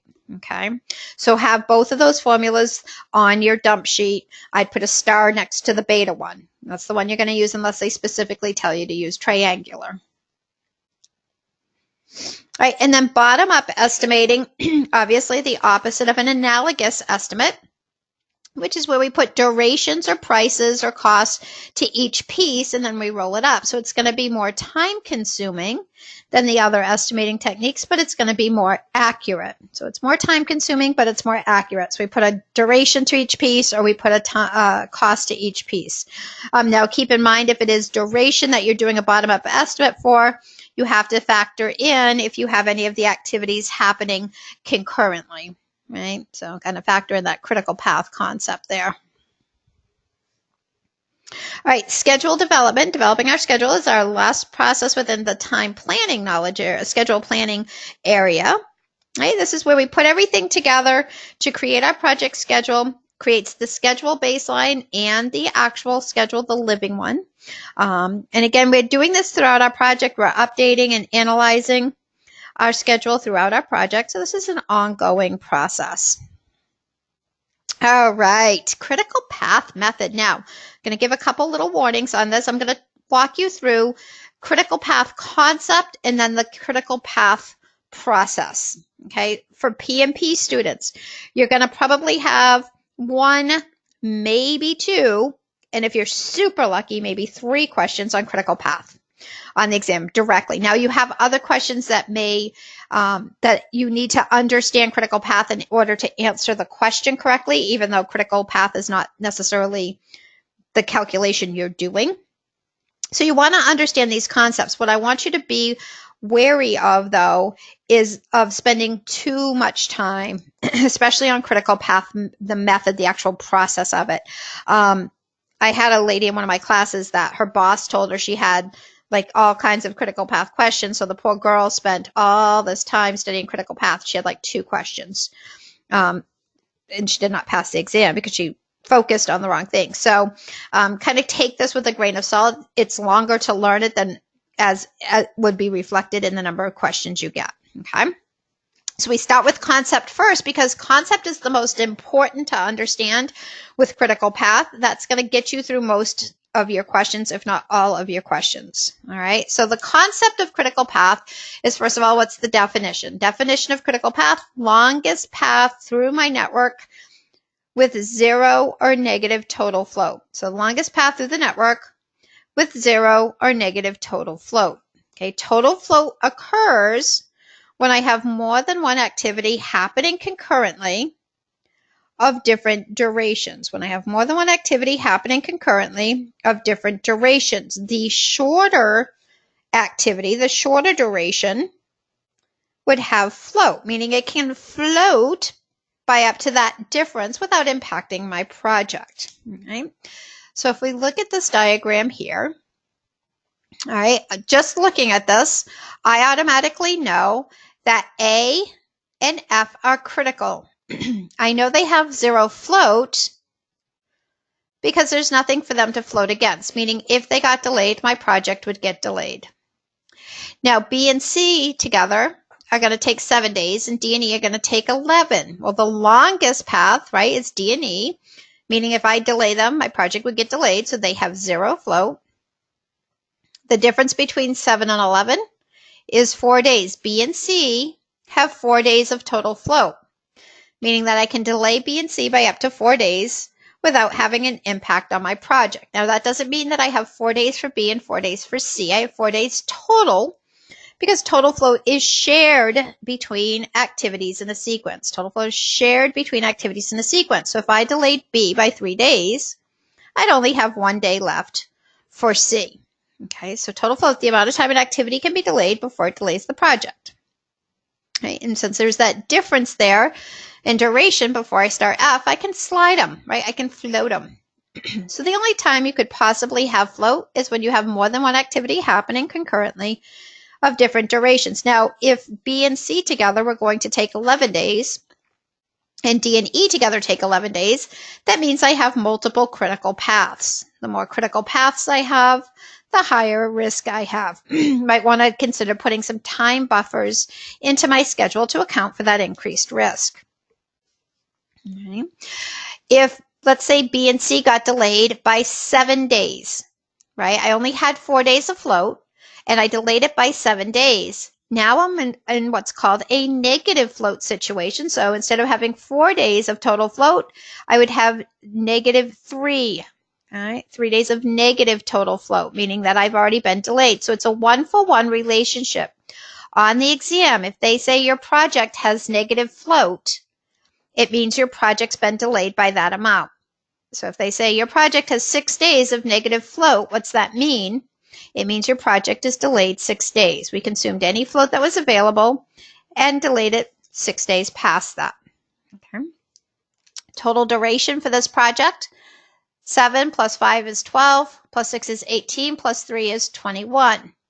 Notice that I didn't count B and C's duration into my overall project duration because it's happening concurrently. It would be double counting.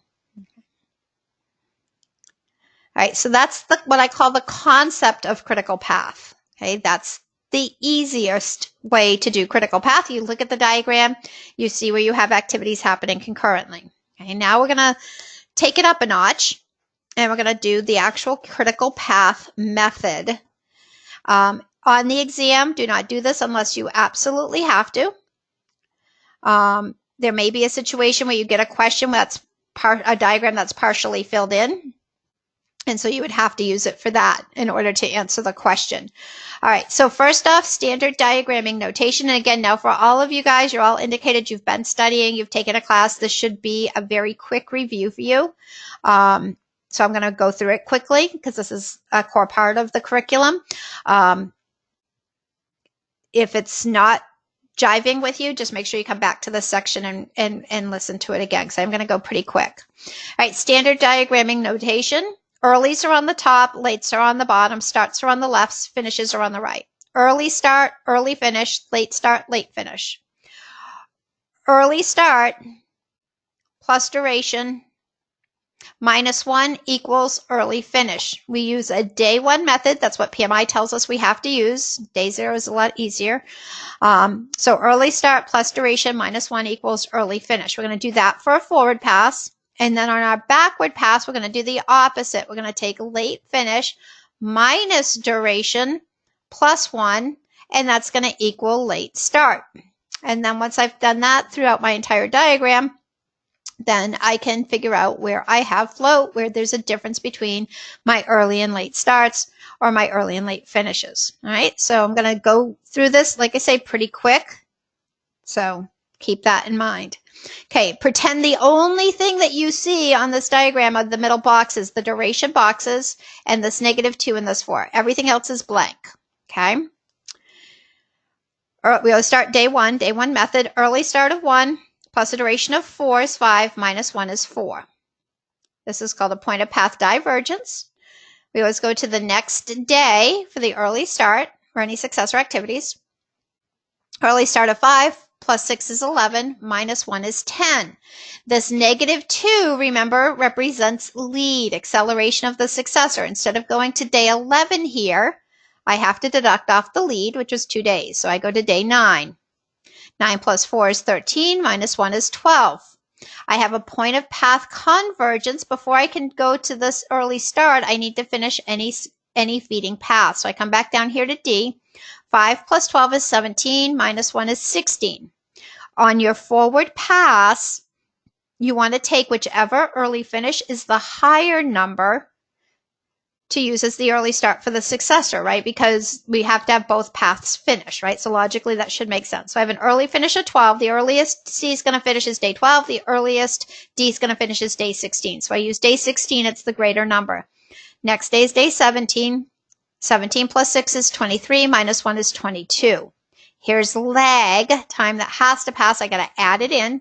I would have gone to day 23. But because I have 4 days of lag, that's day 27. 27 plus 5, 32, minus 1 is 31. Okay, that's my forward pass. Once that forward pass is all done, then I can do my backward pass. I bring whichever early finish is the greatest number down, becomes the late finish for all of them that are happening concurrently at the end. In this case, I only have 1. So I bring it down. 31 minus 5 is 26, plus 1 is 27. I would go to day 26 here, but remember I added that 4 in on the forward pass. I've got to take it back out on the backward pass. So instead of going to day 26, it's day 22. 22 minus 6 is 16, plus 1 is 17. Previous day 16, previous day 16. 16 minus 4 is 12, plus 1 is 13. I would have gone to day 12 here, but remember we had that lead. I took it out on the way out, so I've got to add it back in on the way back. So instead of going to day 12, it's day 14. 14 minus 6 is 8, plus 1 is 9. Again, I can't go to A yet. I got to finish any feeding paths. 16 minus 12 is 4, plus 1 is 5. On your backward pass, you want to take whichever late start is the smaller number, so 9 or 5.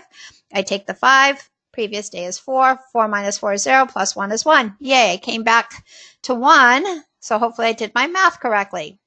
Now what I'm going to look for is any differences. Okay, here early start, late starts, both day 1. There's 0 difference. Total float is 0. 5 or 9, the earliest it can start is day 5. The latest it can start is day 9 without impacting the project. That tells me it can float by 4 days. 9 and 13, difference of 4. 5, 5, difference of 0. 17, 17, 0. 27, 27, 0. Okay. You could do the finishes too. It's going to be the same difference on either side of your box. Notice this is a difference of 4, difference of 0, difference of 0.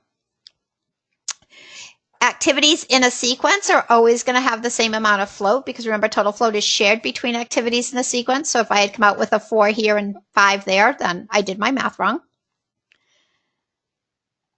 All right, so my critical path for this diagram is A, D, G, H. All right, 0 float. B and C together have 4 days of total float. Okay. I can also calculate free float. Free float's the amount of time an activity can be delayed before it delays the early start of the successor. So it's just related to this relationship right here.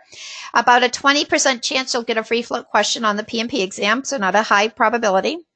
To calculate free float, I just want to look at the difference here, right? I have an early start of 17, early finish of 12. That's a difference of 5 days.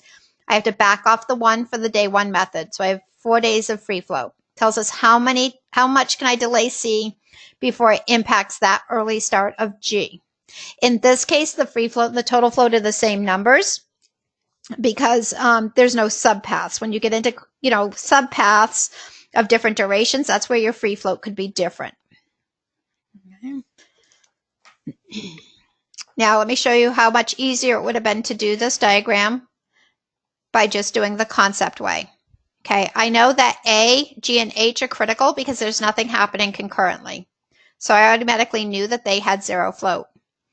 B is going to take 6 days. C is going to take 4 days. That's 10 minus 2 is 8. So it's going to take 8 days to do B and C. It's going to take 12 days to do D. That's a difference of 4. Total project duration, 4 plus 12 is 16, plus 6 is 22, plus 4 is 26, plus 5 is 31. So again, we don't want to use the full critical path method, forward pass, backward pass, unless you absolutely have to. All right. Again, I know that was real quick. So if that's a spot where maybe you're not comfortable with from your classes or your prep that you've done, make sure you go back and revisit that section. Again, don't spend too much time on it. Again, put it into perspective of how many questions you're going to have. All right, so some definitions here to wrap this up. Total float's the amount of time an activity can be delayed before it delays the project. It occurs when I have more than one activity happening concurrently of different durations. The difference in the duration tells me how much float I have. Shared between activities in a sequence. Again, it's the difference between my late and early start or late and early finish. Again, if they say you have negative float, that means your project is delayed by that amount. Total float is also known as float or slack, if you're old school like me. Right? Free float's the one that's different. Free float's the amount of time an activity can be delayed before it delays the early start of the successor, only calculated on the last activity before a point of path convergence. Okay, so it's just about that small relationship. Okay. The difference between that early finish and that early start. Critical activity, if they say you have a critical activity, that means it has 0 or negative total float. So if they say your critical activity is delayed by 3 days, what's the impact to your project? Your project is delayed by 3 days. Okay, that critical doesn't mean important, although it's still important. It means it has 0 or negative total float. Right? Near critical activity would just be an activity that has minimal float. Right? Has very little float. What that means, that's subjective. Right? Resource optimization. Okay, so there are 2 resource optimization techniques. Right? So when we're looking at, we factor in our passwords. Hold on a second. Hold up. All right, so resource optimization. So we've built our critical path. We factored in our resources. And now we have to say, all right, what does that look like? Can I get the work done with the resources I have? So there are 2 resource optimization techniques, resource leveling and resource smoothing. We always level before we smooth. Best way to remember that is alphabetical order. Okay, alphabetical, we level before we smooth. All right, in resource leveling, we actually have to move the work out to come within our max effort based on the resources we have. So if this is how we build the schedule originally, you can see that 4 of the 5 weeks we're going to exceed the work, right? And so we have to shift the work out. That's called resource leveling. So it's going to alter your critical path so that we fall within that max effort. Notice that we have peaks and valleys going on. So then we can try to smooth. Okay, where we start to smooth out the work so we don't have as big peaks and valleys. And we leverage any float that we have available to us in order to smooth it out. Because we're using float, we're not altering the critical path. We may not be able to fully optimize our resources when we smooth. All right, so big takeaway, leveling before smoothing. Leveling may alter your critical path. Smoothing does not. All right. All right. When we build our schedule, there is a very good chance that our sponsor or our customer is going to come back to us and say, yeah, that's great, but I need it done sooner. Okay, that's fantastic, but get it done sooner. And that's where fast tracking and crashing come in. They are our schedule compression techniques. All right.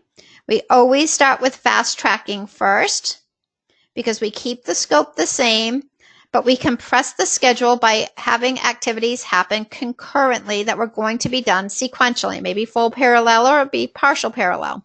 This is the same concept as using a lead. Same concept as using a lead, so there must be a discretionary relationship if we're able to fast track. Okay, fast track keeps the scope the same, decreases the time, but does increase the risk.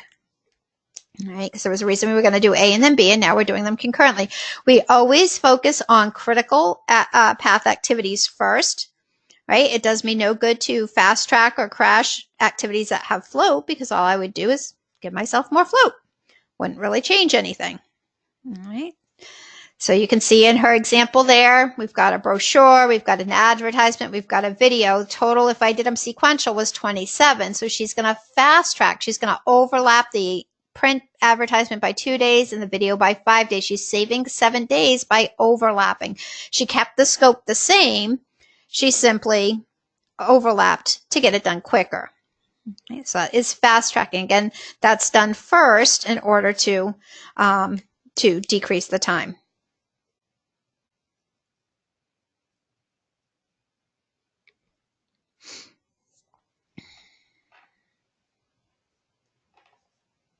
All right, if we don't get the compression we need with fast tracking, then we move to crashing, and that's where we pay to get it done faster. Okay, that's where we pay to get it done faster. Okay, we're not just going to throw money at it. We want to look at which activities would give us the greatest amount of compression for the least amount of cost, so the least incremental cost, right? So if I have 3 teams that make overtime, $10, $20, $30 an hour, I'm obviously going to go with Team A first at $10, then Team B, and then Team C, right? That's the concept of crashing. Pay to get it done faster. Again, focusing on those critical activities. All right, so I'll walk through an example here because this is where I mentioned they could test you on the concept of critical path as well.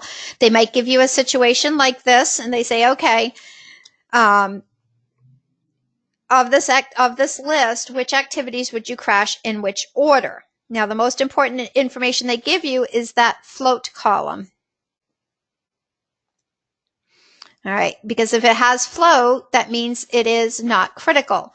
It would do me no good to crash an activity that has float because all I would do is give myself more float. So I'm not going to crash A and I'm not going to crash E. Right, now I need to get to an apples to apples comparison. Right, I want to get to a crash cost per day. So I'm going to look at the difference between the duration and the difference between the cost to come up with a cost per day. So for activity B, we could go from 8 days down to 5 days. That saves us 3 days. And our cost goes from 1,000 up to 600. That's a difference of $600. So B is $200 per day. That's my crash cost. For C, we went from 12 down to 8, so we saved 4 days. We also went up $600 for that, but again, it's for 4 days. 600 divided by 4 is 150. 6 down to 5 is 1 day. Cost went from 600 up to 900. That's a difference of 300. So that's the most expensive so far. That's 300 per day. And then for F, we went from 20 down to 15. Saved 5 days. Price went up by $500. It's $100 per day. So my crash cost, again, I'm going to go by lowest incremental crash cost, would be F, and then C, and then B, and then D. Okay, and again, I'm not going to crash A or E because they have float. All I do is give myself more float. I can take that information and I can put it in a crash graph. Now, one thing to point out on this, because again, PMI could ask you this. They might ask you, what was the original duration? Well, remember, if it has float, we don't want to include it in our total duration because if we add it in there, we're going to be double counting. The fact that it has float tells us that it's happening concurrently. All right. So 8 plus 12 is 20 plus 6 is 26 plus 20 is 46 days. Now, when it comes to cost, however, the original cost, just because something's happening concurrently with something else, doesn't mean we don't have to pay for it. We still have to pay for it, right? So if I add that up, that's $5,500. All right. So that's important because we can use that information in what we call a crash graph. Again, they may just give you this crash graph on the exam and ask you something about this. All right. So we start from right to left. The starting point was if we crashed nothing. Remember, we said it was $5,500 in 46 days. We said that F was the best candidate for crashing, right? It was $100 per day, and it was a 5-day compression. So it would bring us into 41 days, and it would increase the cost by $500. That's the next point. Then we said C was the next best crashing candidate, and then B, and then D. Notice what's happening to the slope of my line as I move from right to left. It's getting steeper. The flatter the slope, the lower the incremental crash cost. Okay. So again, you can use this if they say, okay, get it done in 38 weeks. You can say, okay, or 38 days, the new cost would be $6,400. Do you want to pay for it to get done? And again, we crash after we've already fast tracked. So that means we've already gone through and fast tracked, and we didn't get the compression we needed, and so then we crash. Right, fast tracking before crashing, both are scheduled compression techniques. Fast tracking doesn't cost anything. Crashing does. We pay to get it done faster. All right, moving into our cost knowledge area. 3 cost planning processes. We plan cost management, we estimate our costs, and we determine budget. So plan cost management is going to create that cost management plan. And then estimating costs, we've actually already talked about the estimating techniques that we could use to come up with our costs. Remember, that was that analogous, parametric, 3-point, and bottom up. And then determine budget is where we put it all together and come up with our cost baseline. So that's what we're going to talk about here. So cost baseline, this is going to be our third and final baseline. This is the time phase budget, which we measure our progress against. All right, controlling our cost performance. So just a couple points on this. In the first process there of estimate costs, we would have come up with this. In determine budget, we spread it out over the periods of our project. Okay, so we know that activity 1.1.1 is going to cost $1,000, and here's how it's going to be charged to us. By doing this determine budget process, we get our periodic spend and our cumulative planned spend. And I take this cumulative planned spend and I can create what's called an S-curve graph, right? An S-curve graph. They call it that because it kind of resembles an F. Typical project spend pattern, we start off slow, peak in the middle, taper off at the end.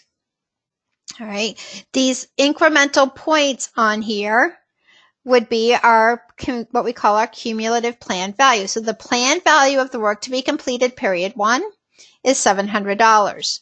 Our PV, planned value for period 2, is $1,500. PV, period 3, is $34. PV, period 4, is $4,300. And then our planned value at the end of our project is called our budget at completion. BAC stands for budget at completion. All right. Not blood alcohol content. Budget at completion. All right. PV at the end of your project is equal to BAC. You're going to need to know PV when we get into earned value, which we're going to be talking about in just a few minutes. All right. So that wraps up all of your baselines. So now let's move into quality, our fourth of our triple constraint, quadruple constraint, right? All right, so there are 3 quality processes. One is in planning, one is in executing, and one is in monitoring and controlling. Now, I warned you earlier in the class that you cannot think of the process groups as phases, as linear phases. I said if you do that, it's going to kind of mess you up. Here's a good example of that. Plan quality management is in planning, control quality is in monitoring and controlling, and manage quality is in executing. You cannot manage quality, meaning perform quality assurance, until you have controlled quality. Manage quality is going to be quality improvement. Well, I wouldn't know what I need to improve if I haven't measured it. We measure it and control quality. Okay, so that's a good example of where you don't want to be thinking about those process groups as being linear all the time. All right, so plan quality management, creating that subsidiary plan, what our approach is. Control quality is checking for correctness of the products or deliverables. And then manage quality, like I say, that's the quality improvement. That's where we look at how do we get better. This is where we do quality assurance. Okay, so control quality, or some vocab before we get into control quality here. All right, vocab. I mentioned this is like quality light. These quality definitions are in pairs. PMI loves to ask about these. Difference between accuracy and precision, difference between quality and grade. Make sure you're solid on this vocab. Big part of this exam is vocab. All right. So first pair is accuracy versus precision. Okay. Accuracy means that the measured value is very close to the true value, whereas precision simply means the value of repeated measurements are consistent. I'm getting the same result doesn't necessarily mean it's accurate. Okay, so in her example there, she's talking about the scales, the 20-pound scales. In one of the rooms, it keeps coming back as 18. Right? It's a precise result. It keeps giving her 18 pounds, but it is not accurate because it's not 20. Another way to think of it is like if you think of archery, right? And shooting at a bullseye, accuracy would be I'm getting a bullseye. Precision would mean my arrow's landing in the same location over and over again, not necessarily on the bullseye. Hopefully you are both precise and accurate. Right? Quality versus grade. Quality is the degree to which characteristics fulfill requirements, whereas grade is a category that's assigned to products that have the same functional use but different technical characteristics. Grade I can measure. Quality is subjective. Quality is it's like beauty. It's in the eye of the beholder. Let's say we all go on vacation together and I pick a hotel. Half of you may go, wow, this is a really nice hotel. And half of you may go, this is a really horrible hotel, right? Because quality is subjective. It's how well it fulfills requirements. Okay. Whereas grade is something you can measure. And we use the example here of mats, right? The grade may be higher on the mat, but that's not what she needs for her particular usage. And so she goes, what's quality to her is actually one that's a lower grade. Another way to think of quality versus grade, or another example, is eggs, right? I could have a high grade egg that is cracked or expired, therefore it is low quality. So how well does it fulfill requirements? Right, attribute sampling versus variable sampling. When we do attribute sampling, we're checking for a feature, function, aspect, whatever. It either conforms or it doesn't. So attribute sampling is pass, fail, accept, reject. It's either there or it's not. It's right or it's wrong. Variable sampling means that we're going to be measuring on some type of scale of conformity or maybe some type of a range. So it's not just a pass, fail. It might be within a range. Right? Give the example of testing the HVAC units, right? Does it turn on or not? That's an attribute. We're testing for an attribute. Variable sampling, maybe we're looking for it to maintain a certain temperature range over a certain time period, for example. Okay, attribute versus variable. And then the last pair here, and this is the one, there's a little trick on this one, so be careful. Variance. When we talk about variances, right? That's a big part of variance analysis, a big part of what we do in project management.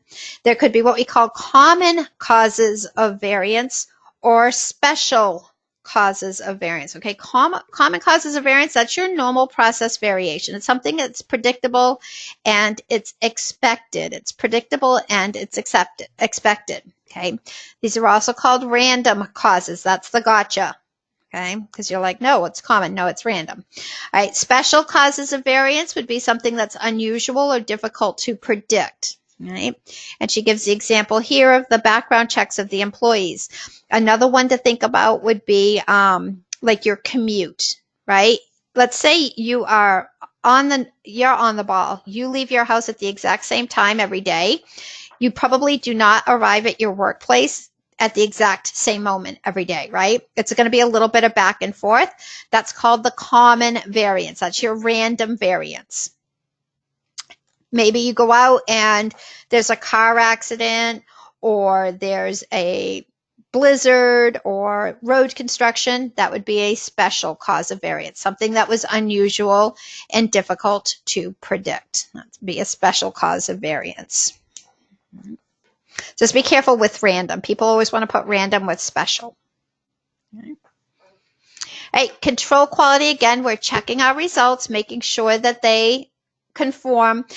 Control quality QC it's concerned with the quality of the product. We do quality control before we do the validate scope process, which is where we get that customer acceptance. So we always check our deliverables first internally before we give them to the customer.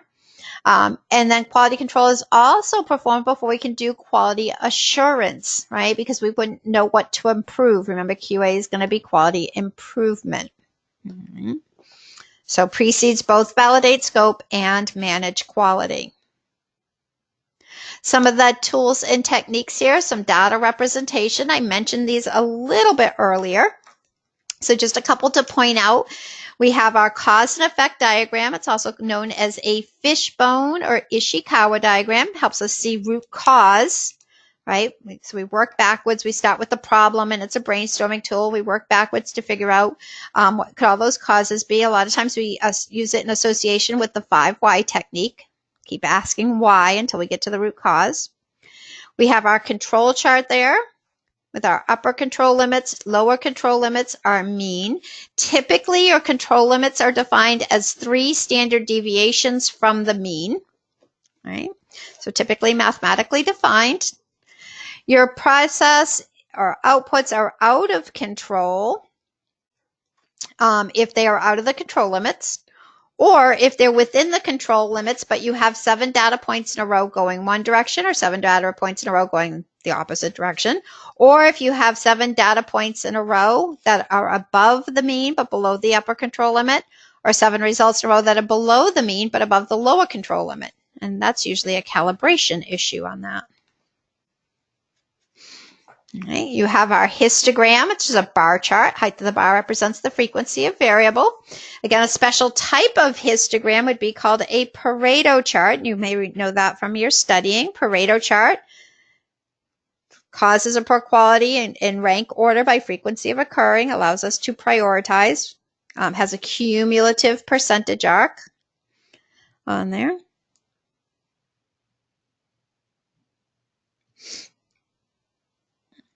And then the last one there is your scatter diagram. Shows a relationship between 2 variables to see if the change in the dependent variable has a change on the independent, or impact on the independent variable. Has that correlation line on there as well.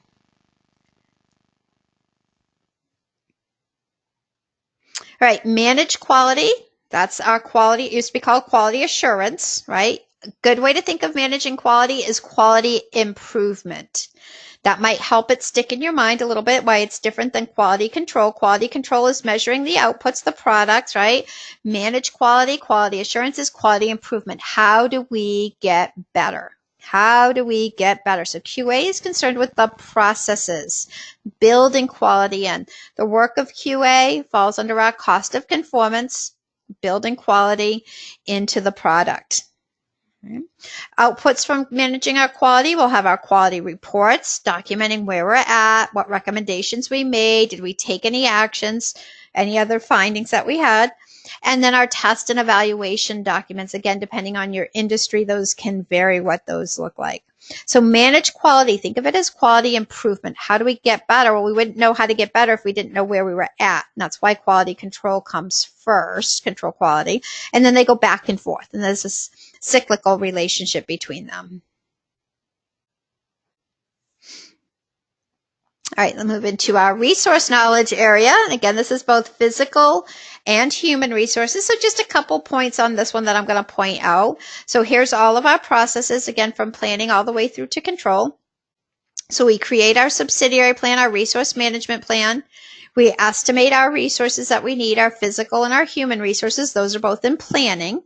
And then in executing, we acquire our resources, meaning we get the team members, we get our physical resources, we develop our team. Now, developing the team is going to be the fun stuff. That's team building and training, right? Team building and training.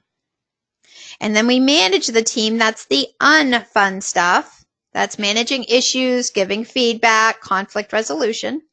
And then, of course, we control resources to make sure that we're utilizing them appropriately, that we have the people and the physical resources there when we need them. Want to walk through your Tuckman's ladder here because this is tends to be pretty common on the exam. They may ask you what are the stages of team development. They may describe a team and ask you what stage they're in. Okay, so forming, storming, norming, performing, and adjourning. When they come together, they're informing. This is going to be marked by conflict. People are marked by being kind of standoffish. People are not going to be open with each other. So think about them being more isolated. We don't have a relationship yet. So you want to get them to talk, get them knowing each other, right? Do icebreakers and allow them to connect. Then they move into storming, which is marked by conflict. This is where people will get defensive. Right, people might get defensive and stuff. And again, we don't have a good relationship yet, so I'm not going to be super open if you're criticizing me. Then we move into norming, which is where we settle in. We start to get used to working together and we're working independently. And then we move into performing, hopefully, which is where we're working interdependently, right? That concept of synergy, right? Or greater than the sum is, the whole is greater than the sum of the individual parts, right? And then obviously adjourning. And so your team, you could have a virtual team that stays in forming for the whole project. You could have a team that's co-located, that's put under, some pretty tough circumstances. So they move to performing very quickly. All right. So again, the timelines just depends. But as a project manager, you just want to know where your team's at and how do we move them up towards performing.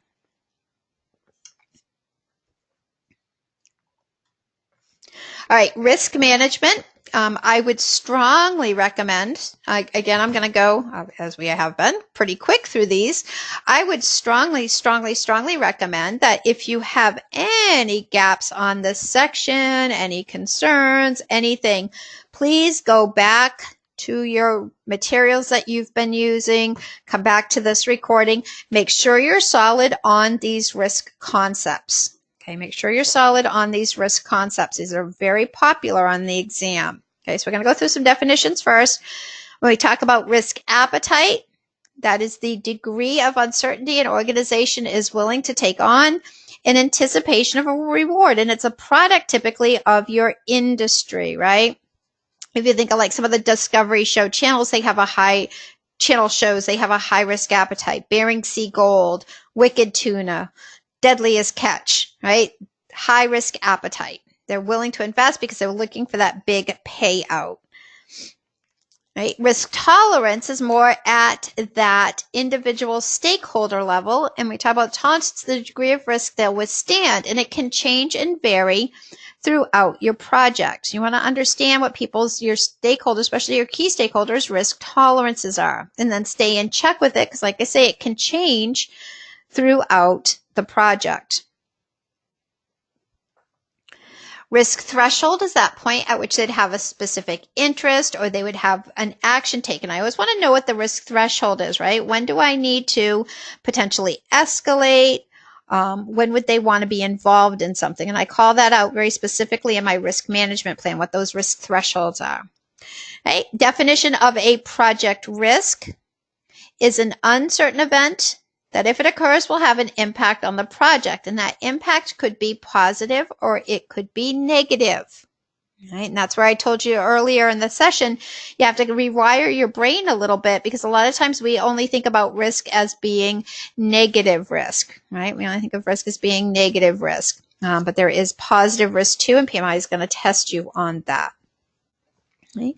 For every risk that exists, there is a cause or causes. So that's some given or potential requirement, assumption, something that is the impetus to the risk.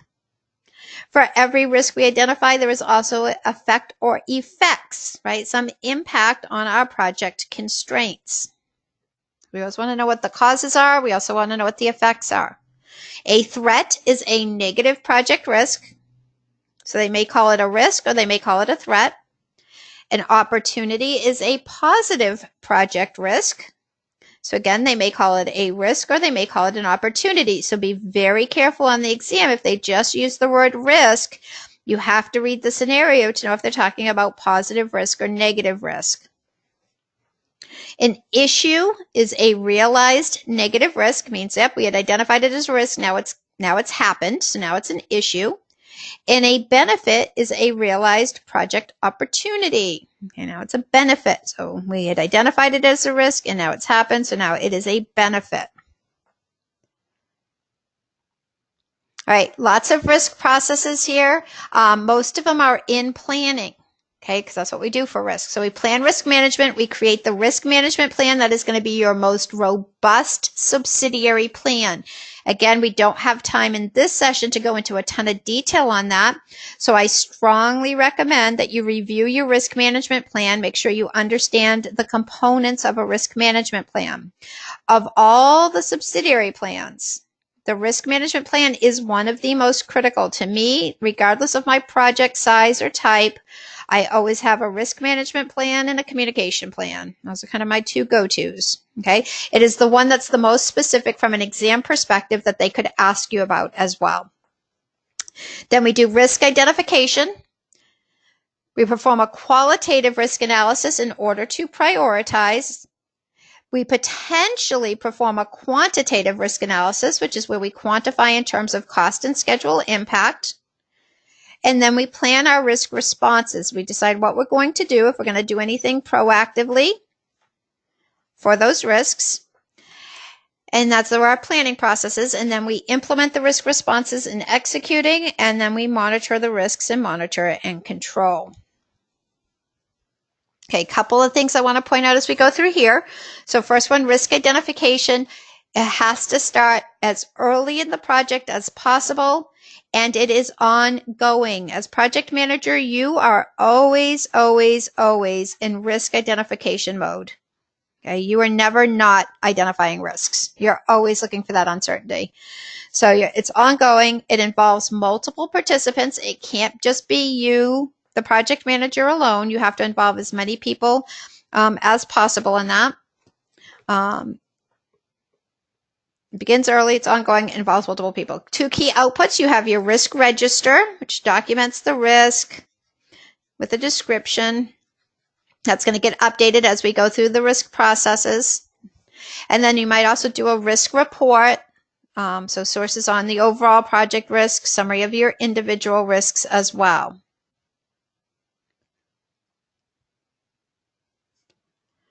All right, qualitative risk analysis. All risks that have been identified go through a qualitative risk analysis because that is how we prioritize.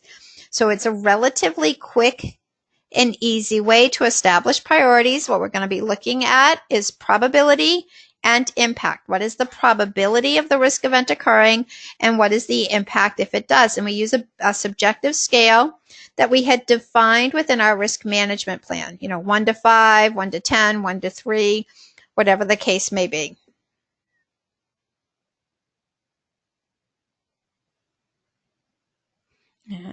Again, it's subjective, so we want to make sure we address any biases. People are going to come in biases. And we do it for both. Threats and opportunities. So quick and easy, all risks go through qualitative. Now, when we get to quantitative, we're going to be quantifying in terms of schedule impact, cost impact. So for example, in a qualitative analysis, I might say that the risk is a 3. In a quantitative analysis, I would say it's a $3,000 risk or a 30-day delay risk. Okay, so I'm quantifying it. We don't put all risks through a quantitative analysis because it is time consuming. A lot of times it requires special software or tools. Sometimes we just don't have the good data to do it. Sometimes we don't have the time to do it. So again, it is time consuming. So not all risks will go through quantitative. Right. And again, we revisit both qualitative and quantitative throughout the project to see if we are managing the risk impact appropriately. Right. I do want to point out a couple of these just because I know they come up on the exam at a high level. So one of the most common techniques that we use in a quantitative risk analysis is our simulations, modeling and simulation. They may ask you a question about a Monte Carlo simulation. And I like to point this out in this session, in this exam cram session, because it's one that not a lot of people have had exposure to. All right, so walk with me here. I'm going to kind of tell you a story of what you see on the slide. So let's start off before we do a quantitative analysis, and let's just say that our team has gone through and they've given us these estimates, right? They said, okay, we've got a low, a most likely, and a high. So if I sum these up, I could say, okay, my best case, the lowest this project could come in is 62,000. The highest it could come in is 136. And the most likely, if I sum these up, is 186. Okay. So we use that 86,000 as our base. And then we can use a Monte Carlo simulation to let us know how much contingency should we need. Now, in a Monte Carlo simulation, what is happening is that we are running the project model. We're running the project model multiple times, computing it literally thousands of times, factoring in all the risk, duration, risk cost, what's the probability, and it creates a probability distribution. So you see here we have a continuous distribution. This would be the output. Okay, so it's run all of our risks thousands of times, and then it goes blah, blah, blah, blah, blah, blah, boom. And this is what we get. Now we can say, okay, what do we need to allocate for contingency? So let's say we use that 86,000 for a base based on this big robust simulation that happened for pretend behind the scenes. They're telling us 86,000, there's only what we call a P20. We only have a 20% confidence level of coming in at $86,000 left. They'll call that a P20. P stands for probability. It's a P20. Well, what if we did the mean? What if we took like a triangular 3-point, right? And we took the mean of these, that's 95. Well, even the mean, the 95, is only, it looks like maybe a P40. So again, it depends on how risk averse the organization is. Let's say that they want a P75. They want a confidence level of 75%. That's 110. That means that we would have to allocate $24,000, if I did my math right, $24,000 in contingency, right, to get to that P75. We use the 86 as the base, and then what's the confidence level they're looking for. Now, that's about as complex as they're going to get on the exam because, again, not a lot of organizations use Monte Carlo simulations or anything, but they may give you a question about like P75, P50, or whatever. So I just want to make sure you're familiar with that. That's what the output looks like, okay, that probability distribution. And this one is dollars, but they also can do this for time, for the schedule as well. Okay. Other ones we have are sensitivity analysis. This is another popular one they like to ask about. This is called a tornado diagram, and it shows the range of potential impact of a risk. Only dollars. Okay, tornado diagrams only show cost risk. It's the range of spread, right? So here's whatever our baseline is for each risk. How much less than that to how much more could that cost us? Okay, and it's done in rank order, obviously. There are 3 questions that they could ask you about a tornado diagram. The first one, they could just give you the diagram and ask you what it is. And if you got that wrong, I'd be ashamed of you because it's obviously a tornado diagram. All right. The second thing they may ask you is what type of data is displayed in a tornado diagram, and it's cost risk. It's only cost risk because remember, schedule risk wouldn't really be shown the same way because critical path and if it has float and blah, blah, blah. So it wouldn't necessarily show us anything. So that's the second question. What type of data? Cost risk. And then the third question that they may ask, and this would probably be the most likely one, is you and your team are putting together a tornado diagram. What process are you doing? And you are going to be so smart because you're going to remember that tornado diagrams display cost risk. And if we're talking about risk quantified, that's quantitative risk analysis. So you will know that the answer is quantitative risk analysis. All right. So what is this? What data does it show? And what are you doing if you're putting one together? And that goes back to my point that I made earlier, that when you understand the processes, these IDOs make sense, right? All right, couple more here in quantitative. This is a decision tree for duration. A couple points on this. Again, this should be review for you guys, but a couple points. The sum of the branches always adds up to 100%, which means that they could leave off one of the probabilities, and you'd have to factor that in. 25 plus 40 is only 65, therefore B must be 35. It's always probability times impact, and this time probability times the duration. They're saying it's a 25% chance it's going to take 17 days, 35% chance it'll take 20, 40% chance it'll take 12, 4.37, 4.8. I sum it up. 16 days is the weighted or the expected duration. Mm-hmm. So pretty straightforward. You just probability times the impact and then sum it up. Again, they may leave off one of the percentages. Just make sure you use your calculator, even if the math seems easy. Okay, so that's for duration. Now, you can also use a decision tree for dollars, and it's called an expected monetary value analysis, EMV. And there's a couple of different things on this to make sure you remember. All right. The first is that when we talk about EMV, we have to think about it in terms of both positive and negative numbers, right? So you have to understand what your scenario is to know whether there's numbers are going to be positive or if they're going to be negative, and then what does that mean, right? So if it's money we're making, then positive numbers would be good. If it's money that we're spending, for example, we're hiring a contractor, then the positive numbers would be bad. It'd be more money, right? So you have to know the scenario there. There are two different things that they may ask you about. They could ask you what the expected monetary value is of the risk, or they could ask you what is the total value. So we're going to walk through this one real quick so you can see what I mean on this. All right. And again, hopefully this is review. All right, so if we have three vendors who've given us a bid, vendor A says that they can do it for 100,000, B 125, and C 135.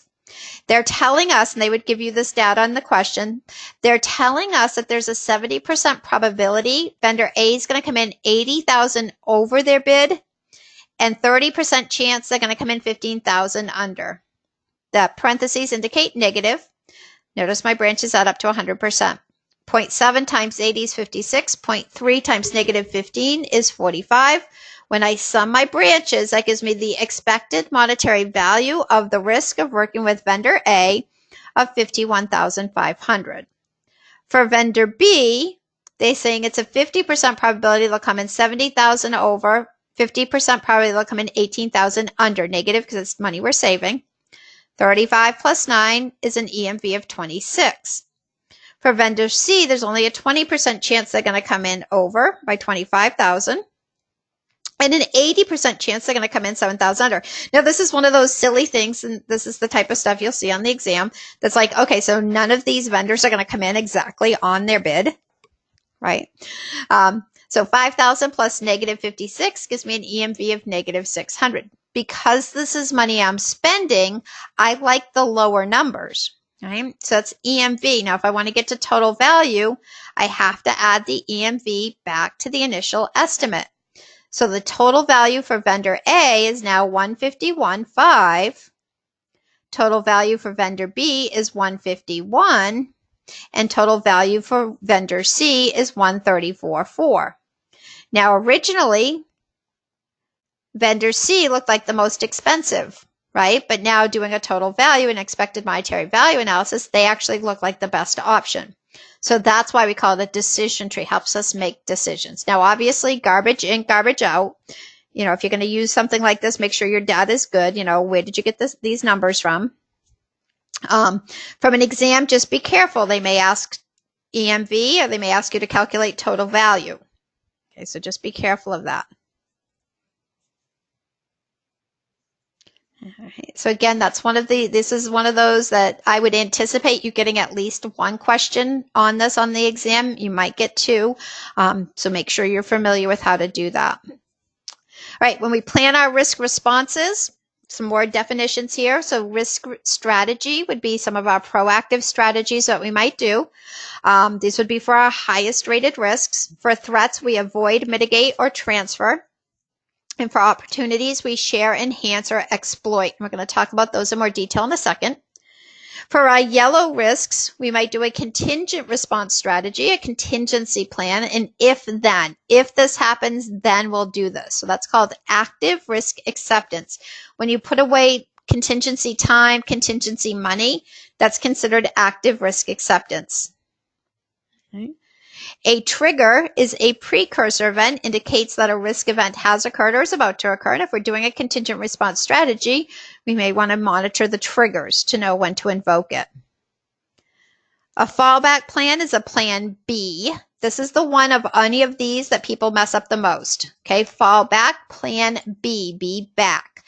We use a fallback plan when the primary response, whether it was a proactive strategy or a contingent response strategy, is not adequate. It's a plan B. Residual risks are the risks that remain after we take a response. If you mitigate a risk, you always have residual because mitigation just decreases the probability and or impact. So there's always residual risk.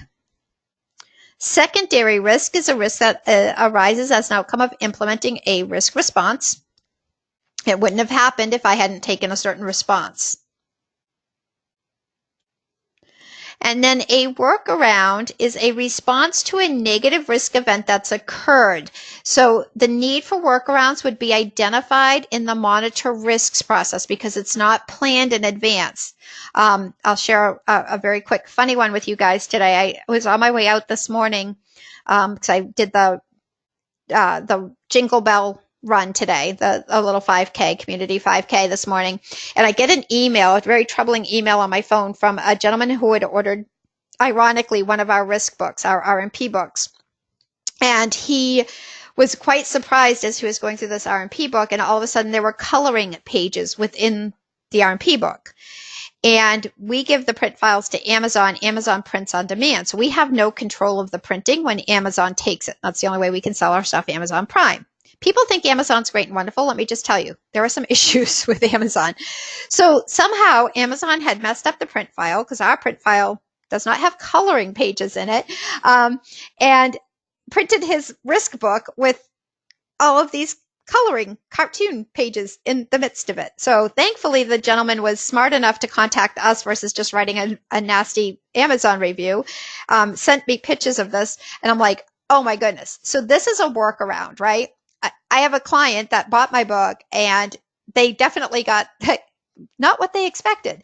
And so then I had to be very reactive on, okay, I can overnight you a new copy of the book. I'll escalate it to Amazon, blah, blah, blah. Response to a negative risk event that's occurred. Reactive in nature. Obviously, I would call that a black swan risk because I would have never thought that somehow Amazon would merge two print files like that. But the pictures are pretty hilarious. He's actually going to send me the book so I have it because it's actually kind of funny. Speaking of color pictures, this is not what was in his book, but these are our risk responses. So walk you through some examples here. Right. We have a risk that it could rain, they would get wet, not enjoy the event. So we're going to do a couple of different scenarios. Let's say that we're doing our celebration in Maine in May. You know, probability of rain is high, impact is high. So I would call that a red risk. So I'm going to mitigate it by proactively putting up the tent. The tent's going up rain or shine. Now I have a secondary risk that people could trip over the tent pole, right? Is related to a risk strategy being implemented. We have a trigger of the rain clouds. We have some residual risk. They could still get wet on the way from the parking lot. And I would decide, do I want to deal with that residual risk or not, or is it acceptable? Right, so that's risk mitigation. Let's say I'm doing the luau in Arizona in May. The probability of rain is low, but the impact is still high. So I'd call that a yellow risk. I don't do anything proactively like I did over here, but I go ahead and develop a contingency plan, right? That if it's raining, we go to the auditorium. Right. I may have a plan B, a fallback plan that if the auditorium is booked, we go to a local restaurant. I could have a fallback plan over here as well. If the tent is just not sufficient, we have a fallback plan that we go to a restaurant. Okay, because fallback plan could be for a contingent or it could be for a proactive. Let's walk through all your strategies. Make sure you guys have these down. On the exam, keep in mind that these risk responses typically come down to a keyword that you're looking for. Be careful that you don't overthink. Make sure you don't overthink these risk responses here. Okay, so for threats, we can escalate, avoid, transfer, mitigate, or accept. Okay, so escalate means it's off of our plate. We could avoid it by changing the plan to eliminate the risk. The risk is no longer there. We have eliminated it. Okay, it's gone. Right? That's risk avoidance. Project cancellation is an example of risk avoidance. Okay? It's gone. It's no longer a risk. Risk transference means we shift the negative impact to a third party in exchange for the payment of a premium. Right? Any type of insurance policy, penalty clause, contractual relationship, working with a vendor, that's all transference. Be careful with transference because some of the things that we do to transfer could also serve to mitigate. But as soon as you see that contractual relationship, go to transference first. Okay, go to transference first. All right. Mitigate means we change the plan to decrease the probability and or impact. So we've just reduced it or decreased it. We haven't eliminated it. So there's always residual when we mitigate. So always residual risk when we mitigate. And then risk acceptance could be passive or active. Passive means we do nothing. We place the risk on the watch list and that's it. We monitor it. Active risk acceptance, like we just mentioned, is developing that contingency plan or contingency money, right? Contingency time, plan, money. So in this situation, they're going to do pet therapy. There's a risk they could behave inappropriately, so she could escalate it. She could transfer it by buying some type of insurance. She could do active acceptance by having a contingency plan in place in case they started misbehaving. She could avoid it by eliminating pet therapy from the options. She could mitigate it by making sure they've gone through training. And passive acceptance means she could just acknowledge it's a risk and not take any action. Our strategies for our opportunities mirror our strategies for our threats. So there's the flip side of them, right? So escalate, exploit, share, enhance, and accept. Exploit, change the plan to ensure it will happen. Share it, partner up. Again, look for contractual relationships. Enhance, increase the probability and or impact. Doesn't guarantee it. And then acceptance for opportunities is just acceptance. There's no passive or active, right? So in this case, she could be the first hospital to open a specialized center. She could escalate that to determine the best action. She could enhance it by adding the most experienced team. She could just accept it without changing the plan. She could share it by partnering with another organization. Again, look for that contractual relationship. Or she could exploit it by using schedule compression techniques to make sure that they open first. Okay. Exploit is to opportunities as avoid is to threats.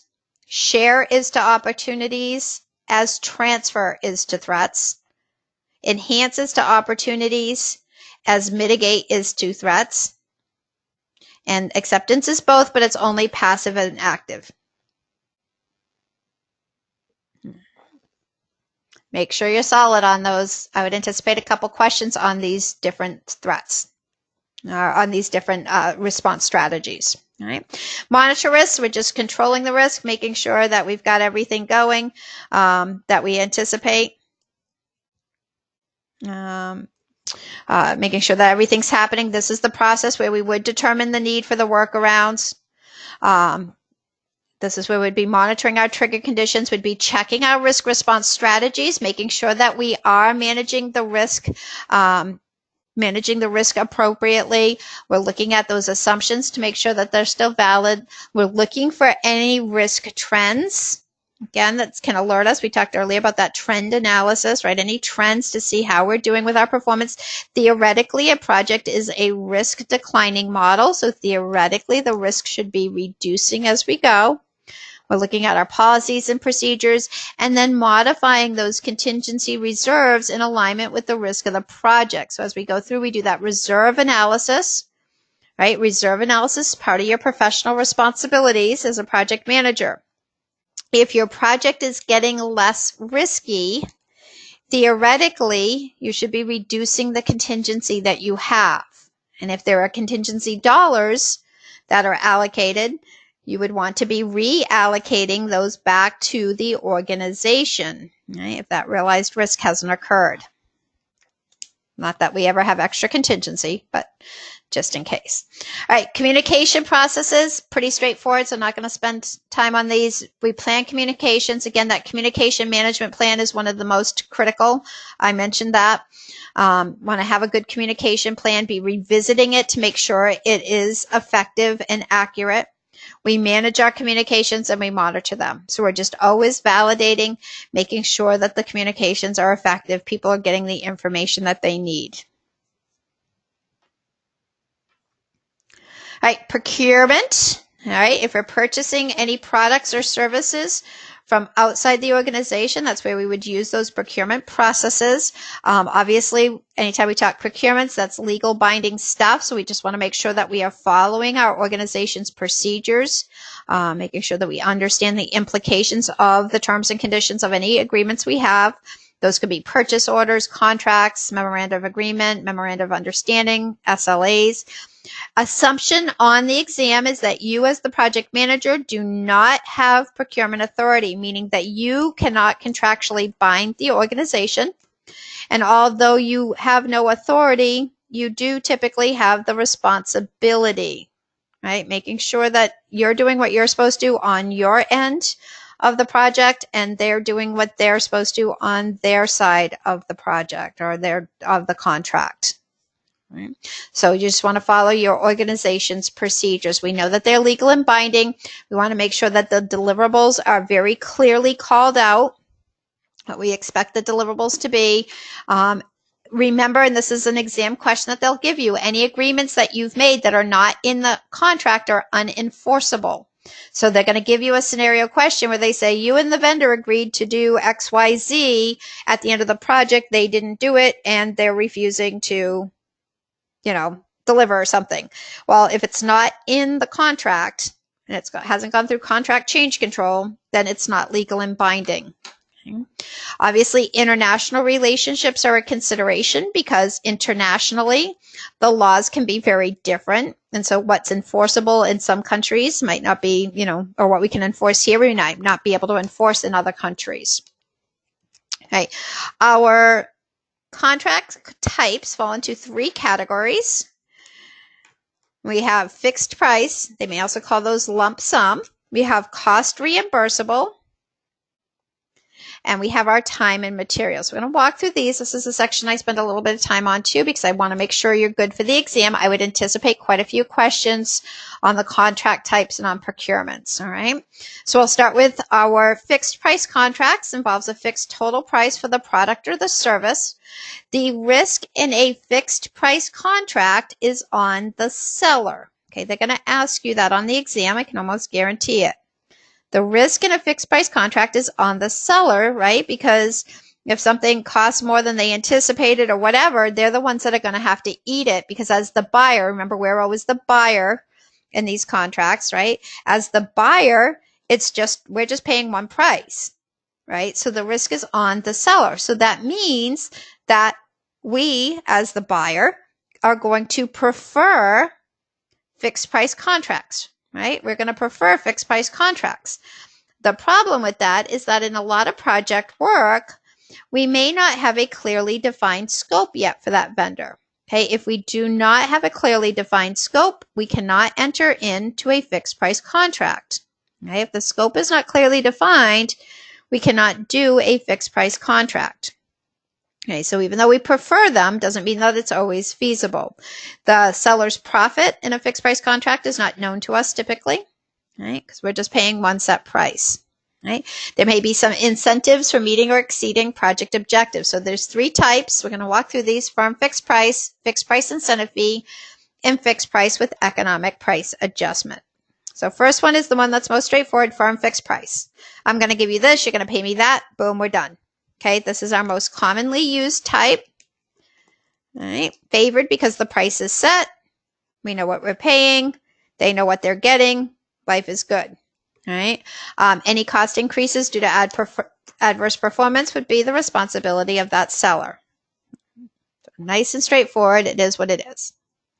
Fixed price with incentive fee. We pay them the price, but then we also have some flexibility for achieving certain performance criteria, right? So some incentives.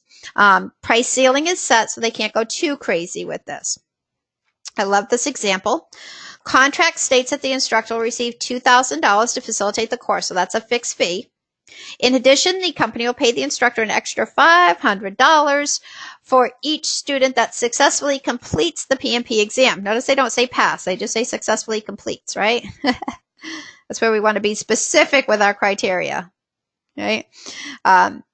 Fixed price with incentive fee, FPIF. I actually use this with my instructors. All right, fixed price with economic price adjustment are used for longer term contracts where there might be some volatility in the price of commodities. So it protects both the buyer and seller. The two most common ones we see with an FPEPA are going to be oil or currency fluctuations. You know, so if you have a project that's very heavily dependent upon oil, or it's an international project, where there's currency issues, they might do an FPEPA. This one's easy to remember because I think EPA, I think like oil spills, Environmental Protection Agency. All right. So again, longer term contracts. So contract states the trucking company will be paid $1,000 per week. If the price of fuel increases or decreases by more than 10%, it will increase or decrease by 5% accordingly. Right, cost reimbursable contracts. So we talked about fixed price, cost reimbursable. We pay actual costs and then a fee that represents their profit. So the risk is on us as the buyer. The risk is on us as the buyer. You're going to need to know that for the exam because, again, we're going to have invoices that we're going to have to be auditing. We're not going to know what those final costs are until the end. That's why the risk is on us. So that's why, again, we say that we prefer fixed price, but fixed price is not always feasible if the scope is not defined. Mm-hmm. 3 types of cost reimbursable contracts: cost plus fixed fee, cost plus incentive fee, and cost plus award fee. So these are a little bit trickier because they involve a couple of steps in order to fully come out with your contract value. So be careful with these. So first one is a cost plus fixed fee. The seller is reimbursed for their allowable cost, plus they receive a fixed fee that represents their profit. Typically, that fixed fee is based on a percentage of estimated, not actual, estimated costs. Couldn't be on actual, because if it was based on estimated or based on actual, it would no longer be fixed. All right. Fee only changes is if there's a change to the scope. So your contract value is going to be your actual cost plus whatever that agreed upon fixed fee is. So contract states that the builder will be reimbursed for the costs associated with the construction of the shed.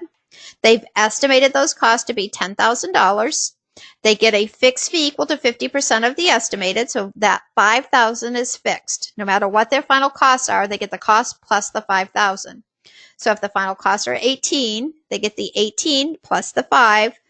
That's 23. So you notice in this case, they went over pretty significantly what they thought.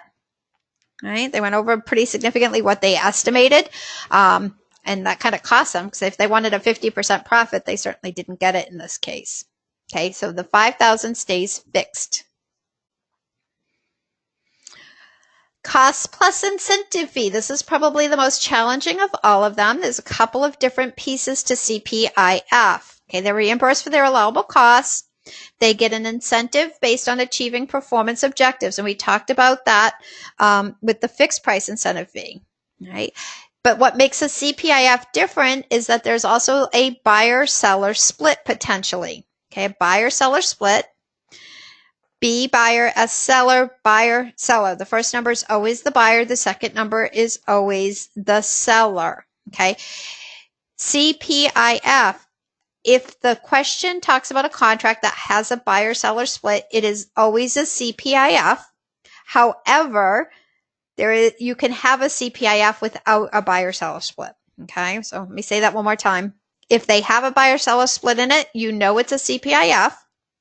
but it is possible to have a CPIF without it. Okay. First number is always the buyer. The second is the seller. So it's cost plus or minus the percentage of difference plus the incentive fee. So a couple steps to calculate contract value. Contract states the artist will have all costs reimbursed for the new sign, estimated at $5,000. In addition, for each day the sign's completed early, they get $200. If they are higher than $5,000, the final cost, the difference is going to be split 50-50, meaning that as the buyer, I only have to pay 50% of what they come in over their estimate. $5,000, if the final cost is $6,000, they deliver the sign 3 days early.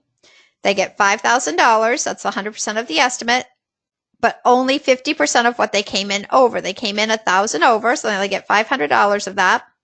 Plus the incentive fee of $600, 200 times 3, gives them a total contract value of $6,100. And so you can see that they left a lot of money on the table because they estimated poorly. And that's the point of the CPIF, is to incent them to give a good, accurate estimate.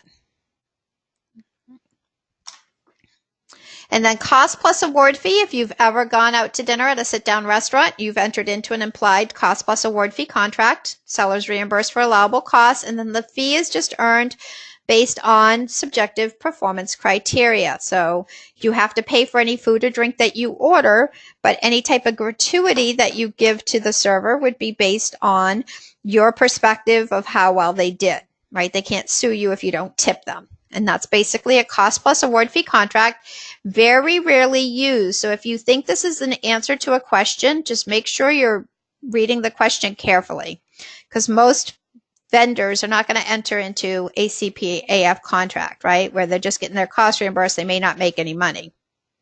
So keep that in mind. So be careful with this one. Contract states the performer will be reimbursed for their costs, and in addition, receive an award fee based on the reaction. So if the final costs are $10,000, anything above would be paid at the discretion of that buyer. All right, and then your last contract type is time and material. Hybrid of both the cost reimbursable and fixed price with a not to exceed on it. Still risk on the buyer, but not nearly as much as with a cost reimbursable. And typically not to exceed value on there. So Flash developer will be $25 an hour. He'll have his travel expenses reimbursed. The contract has a $40,000 not to exceed limit. Anything above that would need additional approval. All right. So your procurement processes, we plan procurement management, creating that procurement management plan, coming up with all of our procurement documents, our RFP, request for proposal, our statement of work, procurement statement of work, all of that. We conduct the procurements. That's where we get those responses in. We select the seller and award the contract. And then controlling the procurement is just making sure that we're doing what we're supposed to do. They're doing what they're supposed to do on both sides of that contract. This is also where we would close out the contracts. Remember, they removed that closed procurements process. All right, moving into executing. Again, we're responsible for managing the work of the project, making sure that everything's going as anticipated. We know that the role is changing. There's a lot of information that's out there, a lot of data.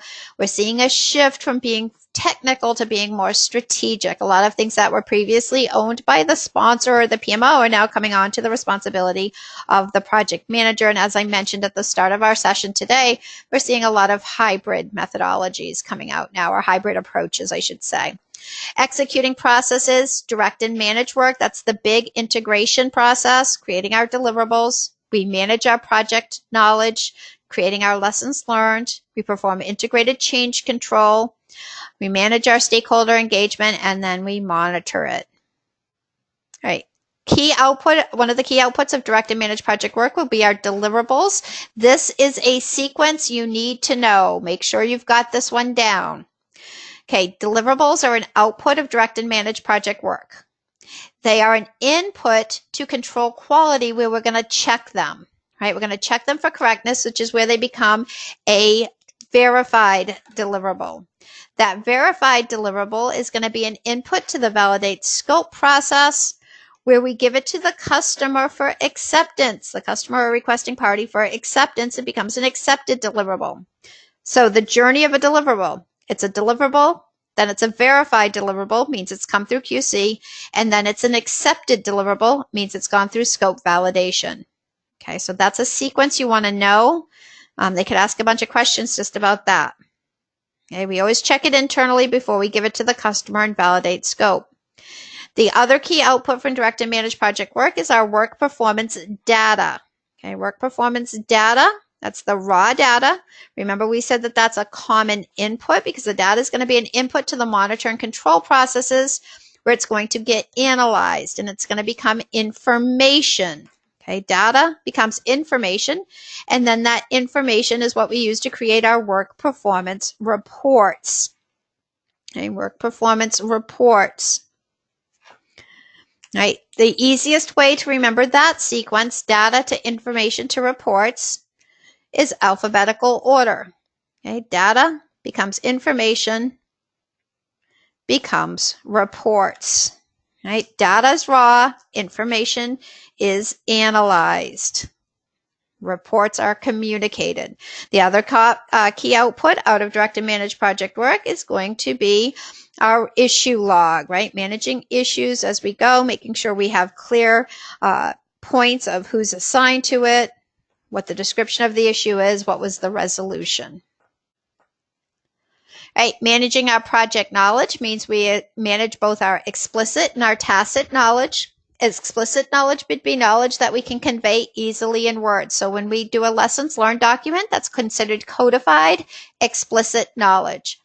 Tacit knowledge is the stuff that's not as easy to convey because it's part of our beliefs, our experiences, and our insights. And so as project manager, you have to create an environment that encourages and allows your team members to share that tacit knowledge as well, not just the explicit stuff, but the tacit knowledge as well. And that's a big part of this whole project knowledge management, is being able to really leverage that. Okay, so create an environment of trust allows us to do that. Agile projects where you have small co-located teams do a better job of sharing that tacit knowledge because we do osmotic communication.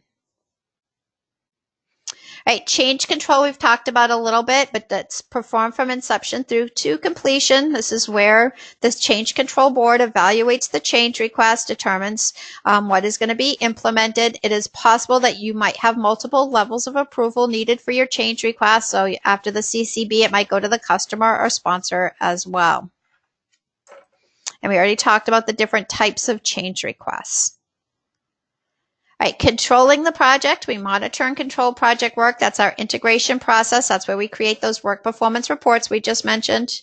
We control our scope, our schedule, and cost. And what we're doing in all three of those processes are those variance and trend analysis. We're looking at our performance against the baselines, looking for any variances and the impact of those variances. This is also where we're going to do earned value. All right, so this is earned value on steroids. This is going to be a super, super quick review of your formulas. Now, before I launch into this, because I'm going to go very fast. We've got, 22 minutes left? So I'm going to go very fast through here. Be careful that you don't overstress on these and spend too much time. Remember, practically speaking, of your 200 questions, you may have 3 to 8 questions on earned value forecasting and TCPI. Okay, so put that in perspective. But at the same time, make sure you have your formulas down, do your dump sheet, and know how to interpret the results. Okay, so it's going to be a good balance here. If this is a section you feel weak on, come back to this recording, but also leverage your study materials. Make sure you're good on what these calculations are. So we're going to do schedule variance, schedule performance index, and then in cost, we'll do cost variance, cost performance index. We're going to do our forecasting, which is our estimate to complete and our estimate at completion. And then that wasn't enough formulas, so PMI also wants you to understand TCPI, the to complete performance index. All right, so earned value for schedule, we have 2 calculations, schedule variance and schedule performance index. Variance calculations are always subtraction, performance index are always division. Earned value is always first. To determine the status of our schedule, we compare earned value to planned value. We're putting a dollar value on time, which tends to mess with people a little bit. right? Putting a dollar value on time. Right, so earned value is going to be the theoretical value that we have earned in the project. We calculate EV, earned value, by taking our budget at completion, that BAC, times what percent complete we are. Okay, now percent complete could be based on time or it could be based on effort. An effort-based percent complete is always going to be more accurate than time. Just because I'm 50% complete with my project from a time perspective does not mean that I am 50% complete with the work. Okay, and if anything, it's Parkinson's law. I'm probably not. All right, so keep that in mind. So if they give you both effort-based and time, you want to use effort. If they just give you time, then that's what you'll have to use. Okay. So BAC, budget at completion, times percent complete. Planned value we already talked about. That's the planned value of the work to be completed by this point. Again, we want to make sure it's cumulative. So if they give it to you in periodic values, you're going to have to add it up. Right? So how much have I earned versus how much did I plan? I always, always, always want to earn as much or more than I planned. I always want my EV to be as much or higher than my PV. Okay, I want to always earn as much or more than I've planned. Right, so they may give it to you in these periodic values. If we're checking status at the end of period 3, we'd have to sum those up, 6 plus 8 plus 28 to get to my PV. So how much have I earned versus how much have I planned? And you can see even in this graph, I've earned less than I planned without even running my calculations. I know I have a negative schedule variance. I'm behind schedule at this point in time. Okay, so if I have a schedule variance of 0, it means I'm right on schedule. Negative schedule variance means I'm behind. Negative variances are always bad. Right?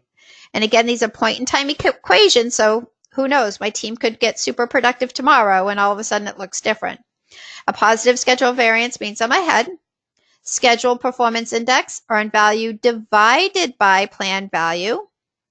If it's 1, it means I'm right on. If I have an SPI less than 1, it means I'm behind schedule. So for example, if my SPI is 0.7, it tells me I am 30% behind schedule. I am 30% behind schedule.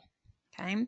If I have an SPI of 1.2, it tells me I am 20% ahead of schedule. Okay, that's how we use SPI. Right, we always want our earned to be as much or more than what we planned. If you want to know the status of your schedule, you compare earned value to planned value. Again, if my SV is positive, my SPI will be greater than 1. They're always going to match. SV is negative, my SPI will be less than 1. For any of your variance calculations, negative is bad. Think about your bank account. If you logged into your bank account and it was negative, that would tell you that something's not good, right? So keep that in mind. Okay? Negative variances are always bad. Again, they're point-in-time calculations. That means they can change. That's why we do the trending analysis, right? That's where trend comes in, all right? So walk through the example here, right? We have a budget of 90. We're 40% complete. That means our earned value is 36,000. Here's my PV, 6 plus 8 plus 28. Again, I've earned less than I planned. Means I'm behind schedule, right? PV is 42. I've earned 36. Schedule variance, earned value minus planned value, 36 minus 42.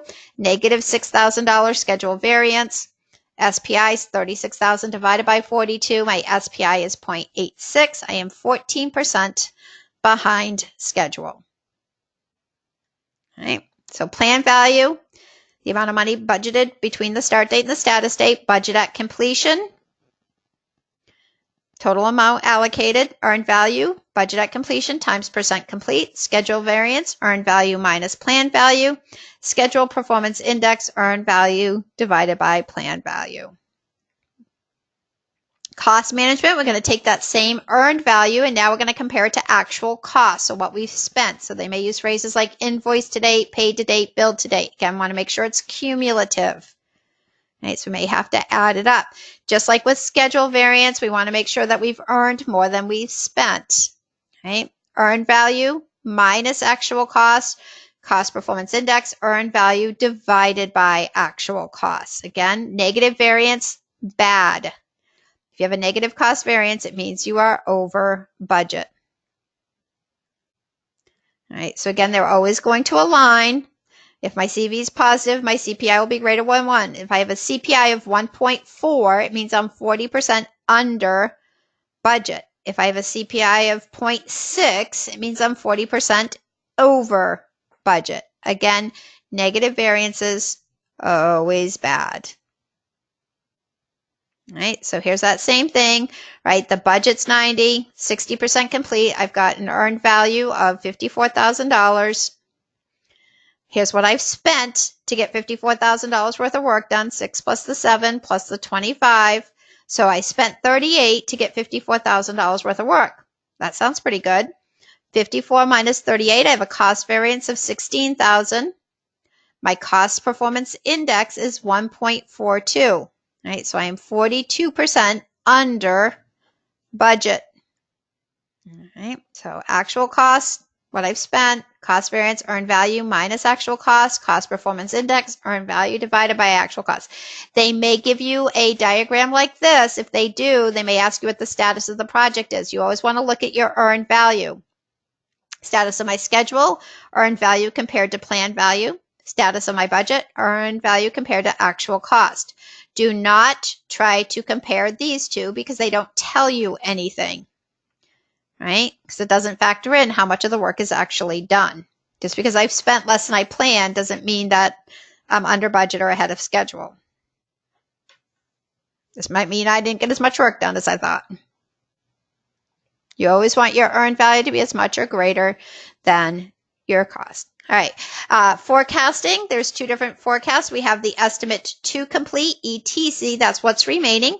The estimate at completion is the overall forecast.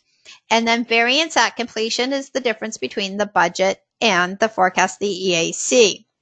The difference between the ETC and EAC, estimate to complete and estimate at completion, is actual cost. ETC does not include it. EAC does. EAC is the whole thing, right? Estimate at completion is the whole thing, right? So if you start with your ETC to get to your EAC, you add actual costs. If you start with your EAC, you subtract actual costs to get you your estimate to complete, your ETC. All right, different formulas here. Again, I'm just going to touch on these super quick because these are these ones you've probably already learned. They're priority on your dump sheet. If not, make sure you make a note to come back to the section. If they don't mention any variance, we just take our actual costs plus our estimate to complete. You know, if they remaining costs are $15,000, that's the ETC. I've already paid them 10. My EAC, my forecast is 25. For an atypical variance, one that's not expected to recur, I use the formula actual cost plus budget at completion minus the value I've earned. Right? I've spent 12, my budget was 20, I've earned 9, so my estimate at completion is 23. If I've already spent 12, that means I've got 11,000 remaining. ETC of 11. Oh. Typical means it's going to continue to impact the project. That would be my budget at completion divided by my CPI, because that's the rate at which I'm going over budget. Budget 70,000, my cost performance index is 0.82. That gives me an estimate at completion of 85,366. I've already spent 53, so my estimate to complete, what's remaining, would be the 32,366.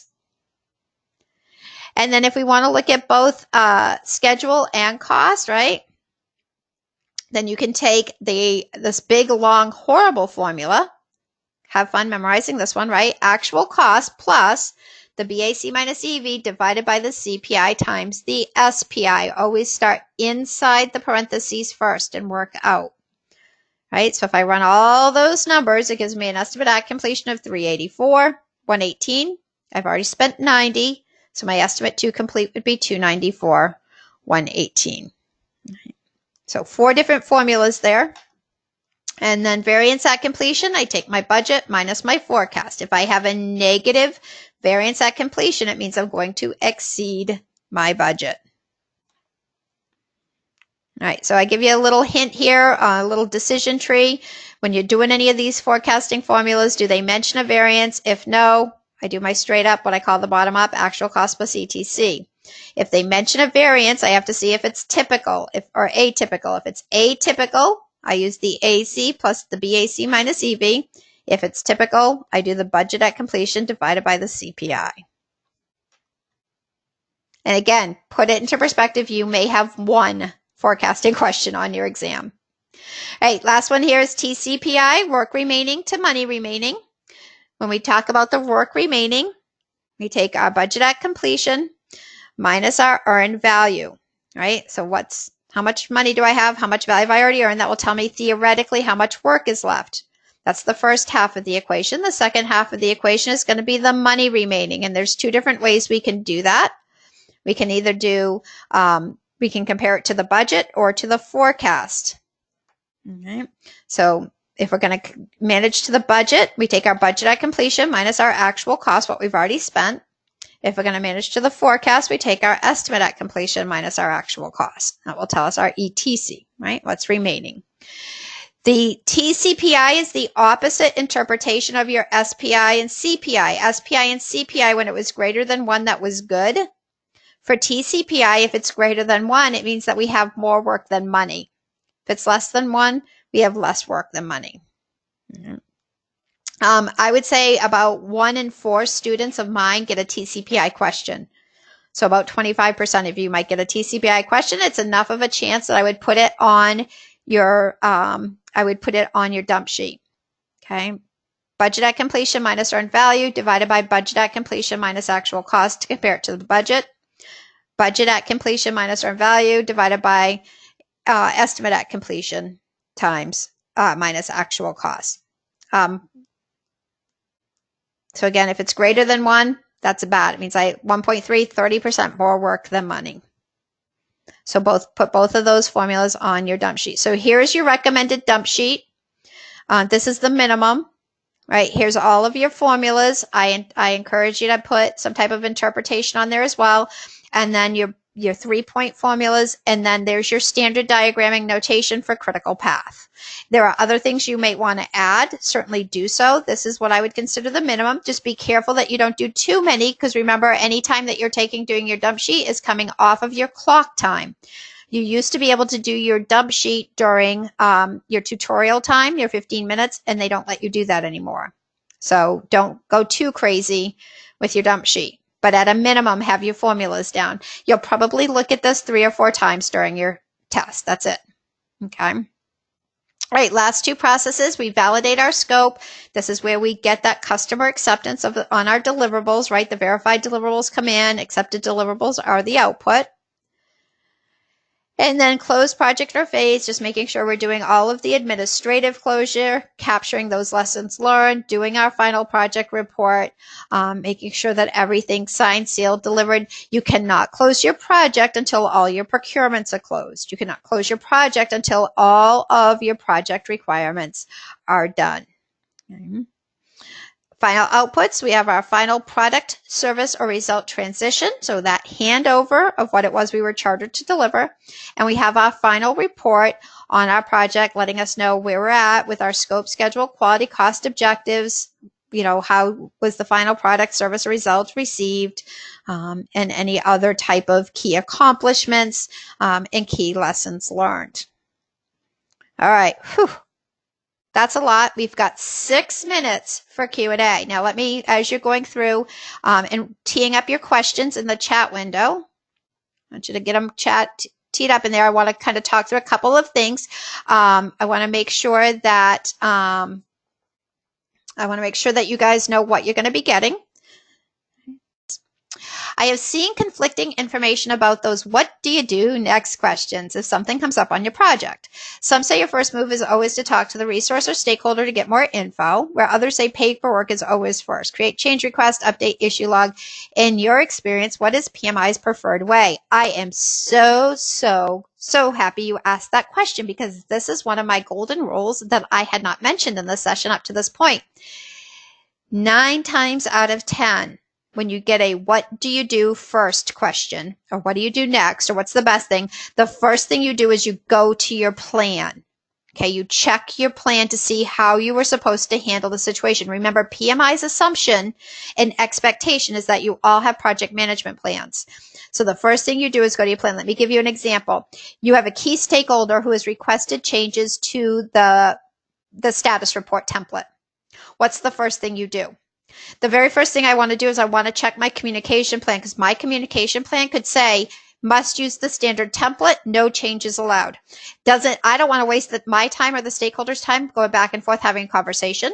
I don't want to draft up a change request if I can't change the communication, the status report anyway. So your first step, 9 times out of 10, is always to go to the plan. Unless you're talking about a situation where there's a workaround, there's some type of a risk thing that's happened, maybe your project's been canceled. First thing you do is want to stop your resources.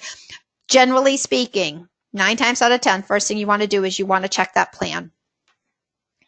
So that was an excellent, excellent, excellent question. You're going to get a bunch of those.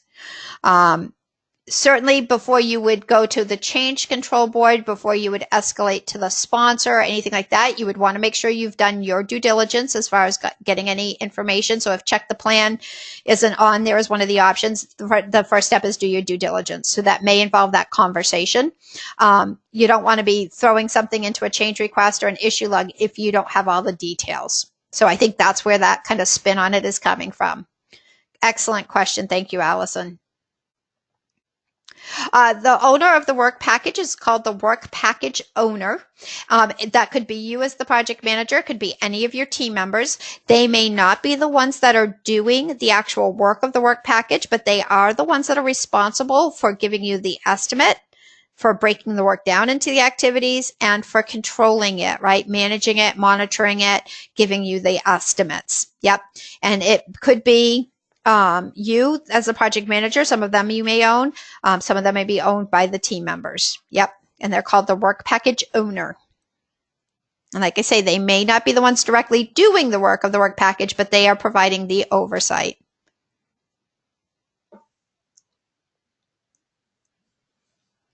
The sponsor would not be creating the work packages. No, the sponsor is the overall, the work packages. Oh, I'm sorry. I misunderstood. Integration. Oh, the integration owns, you're talking about the integration processes? Okay, the integration processes, some of those the sponsor may be involved in, but at the end of the day, the project manager is responsible for making sure that they happen, right? So specifically, the sponsor would be creating the charter. The project manager is responsible for making sure they're not doing work if the charter's not in place. Okay, so it's the responsibility to make sure that those are all done. Change control, again, the project manager is making sure that change control process is there. Creating the deliverables, the project manager is making sure the deliverables are created per the terms of the scope statement. The team members are the ones actually doing it. So I would say the responsibility spin is on that project manager. Okay, good question. Tricks for remembering the IDOs don't. Yeah.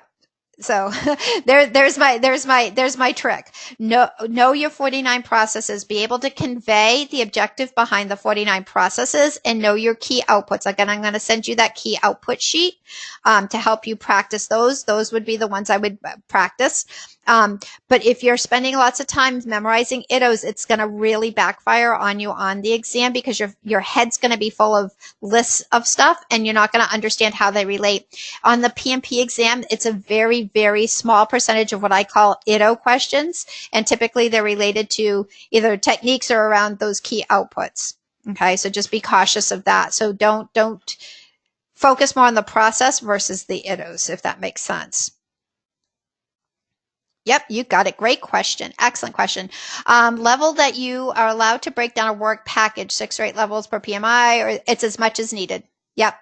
Everything's going to look different. Now, if you have a work package that is just massive, then logic would state maybe that needs to be broken down further. So you want to get it down to the point at which one person can adequately provide that oversight.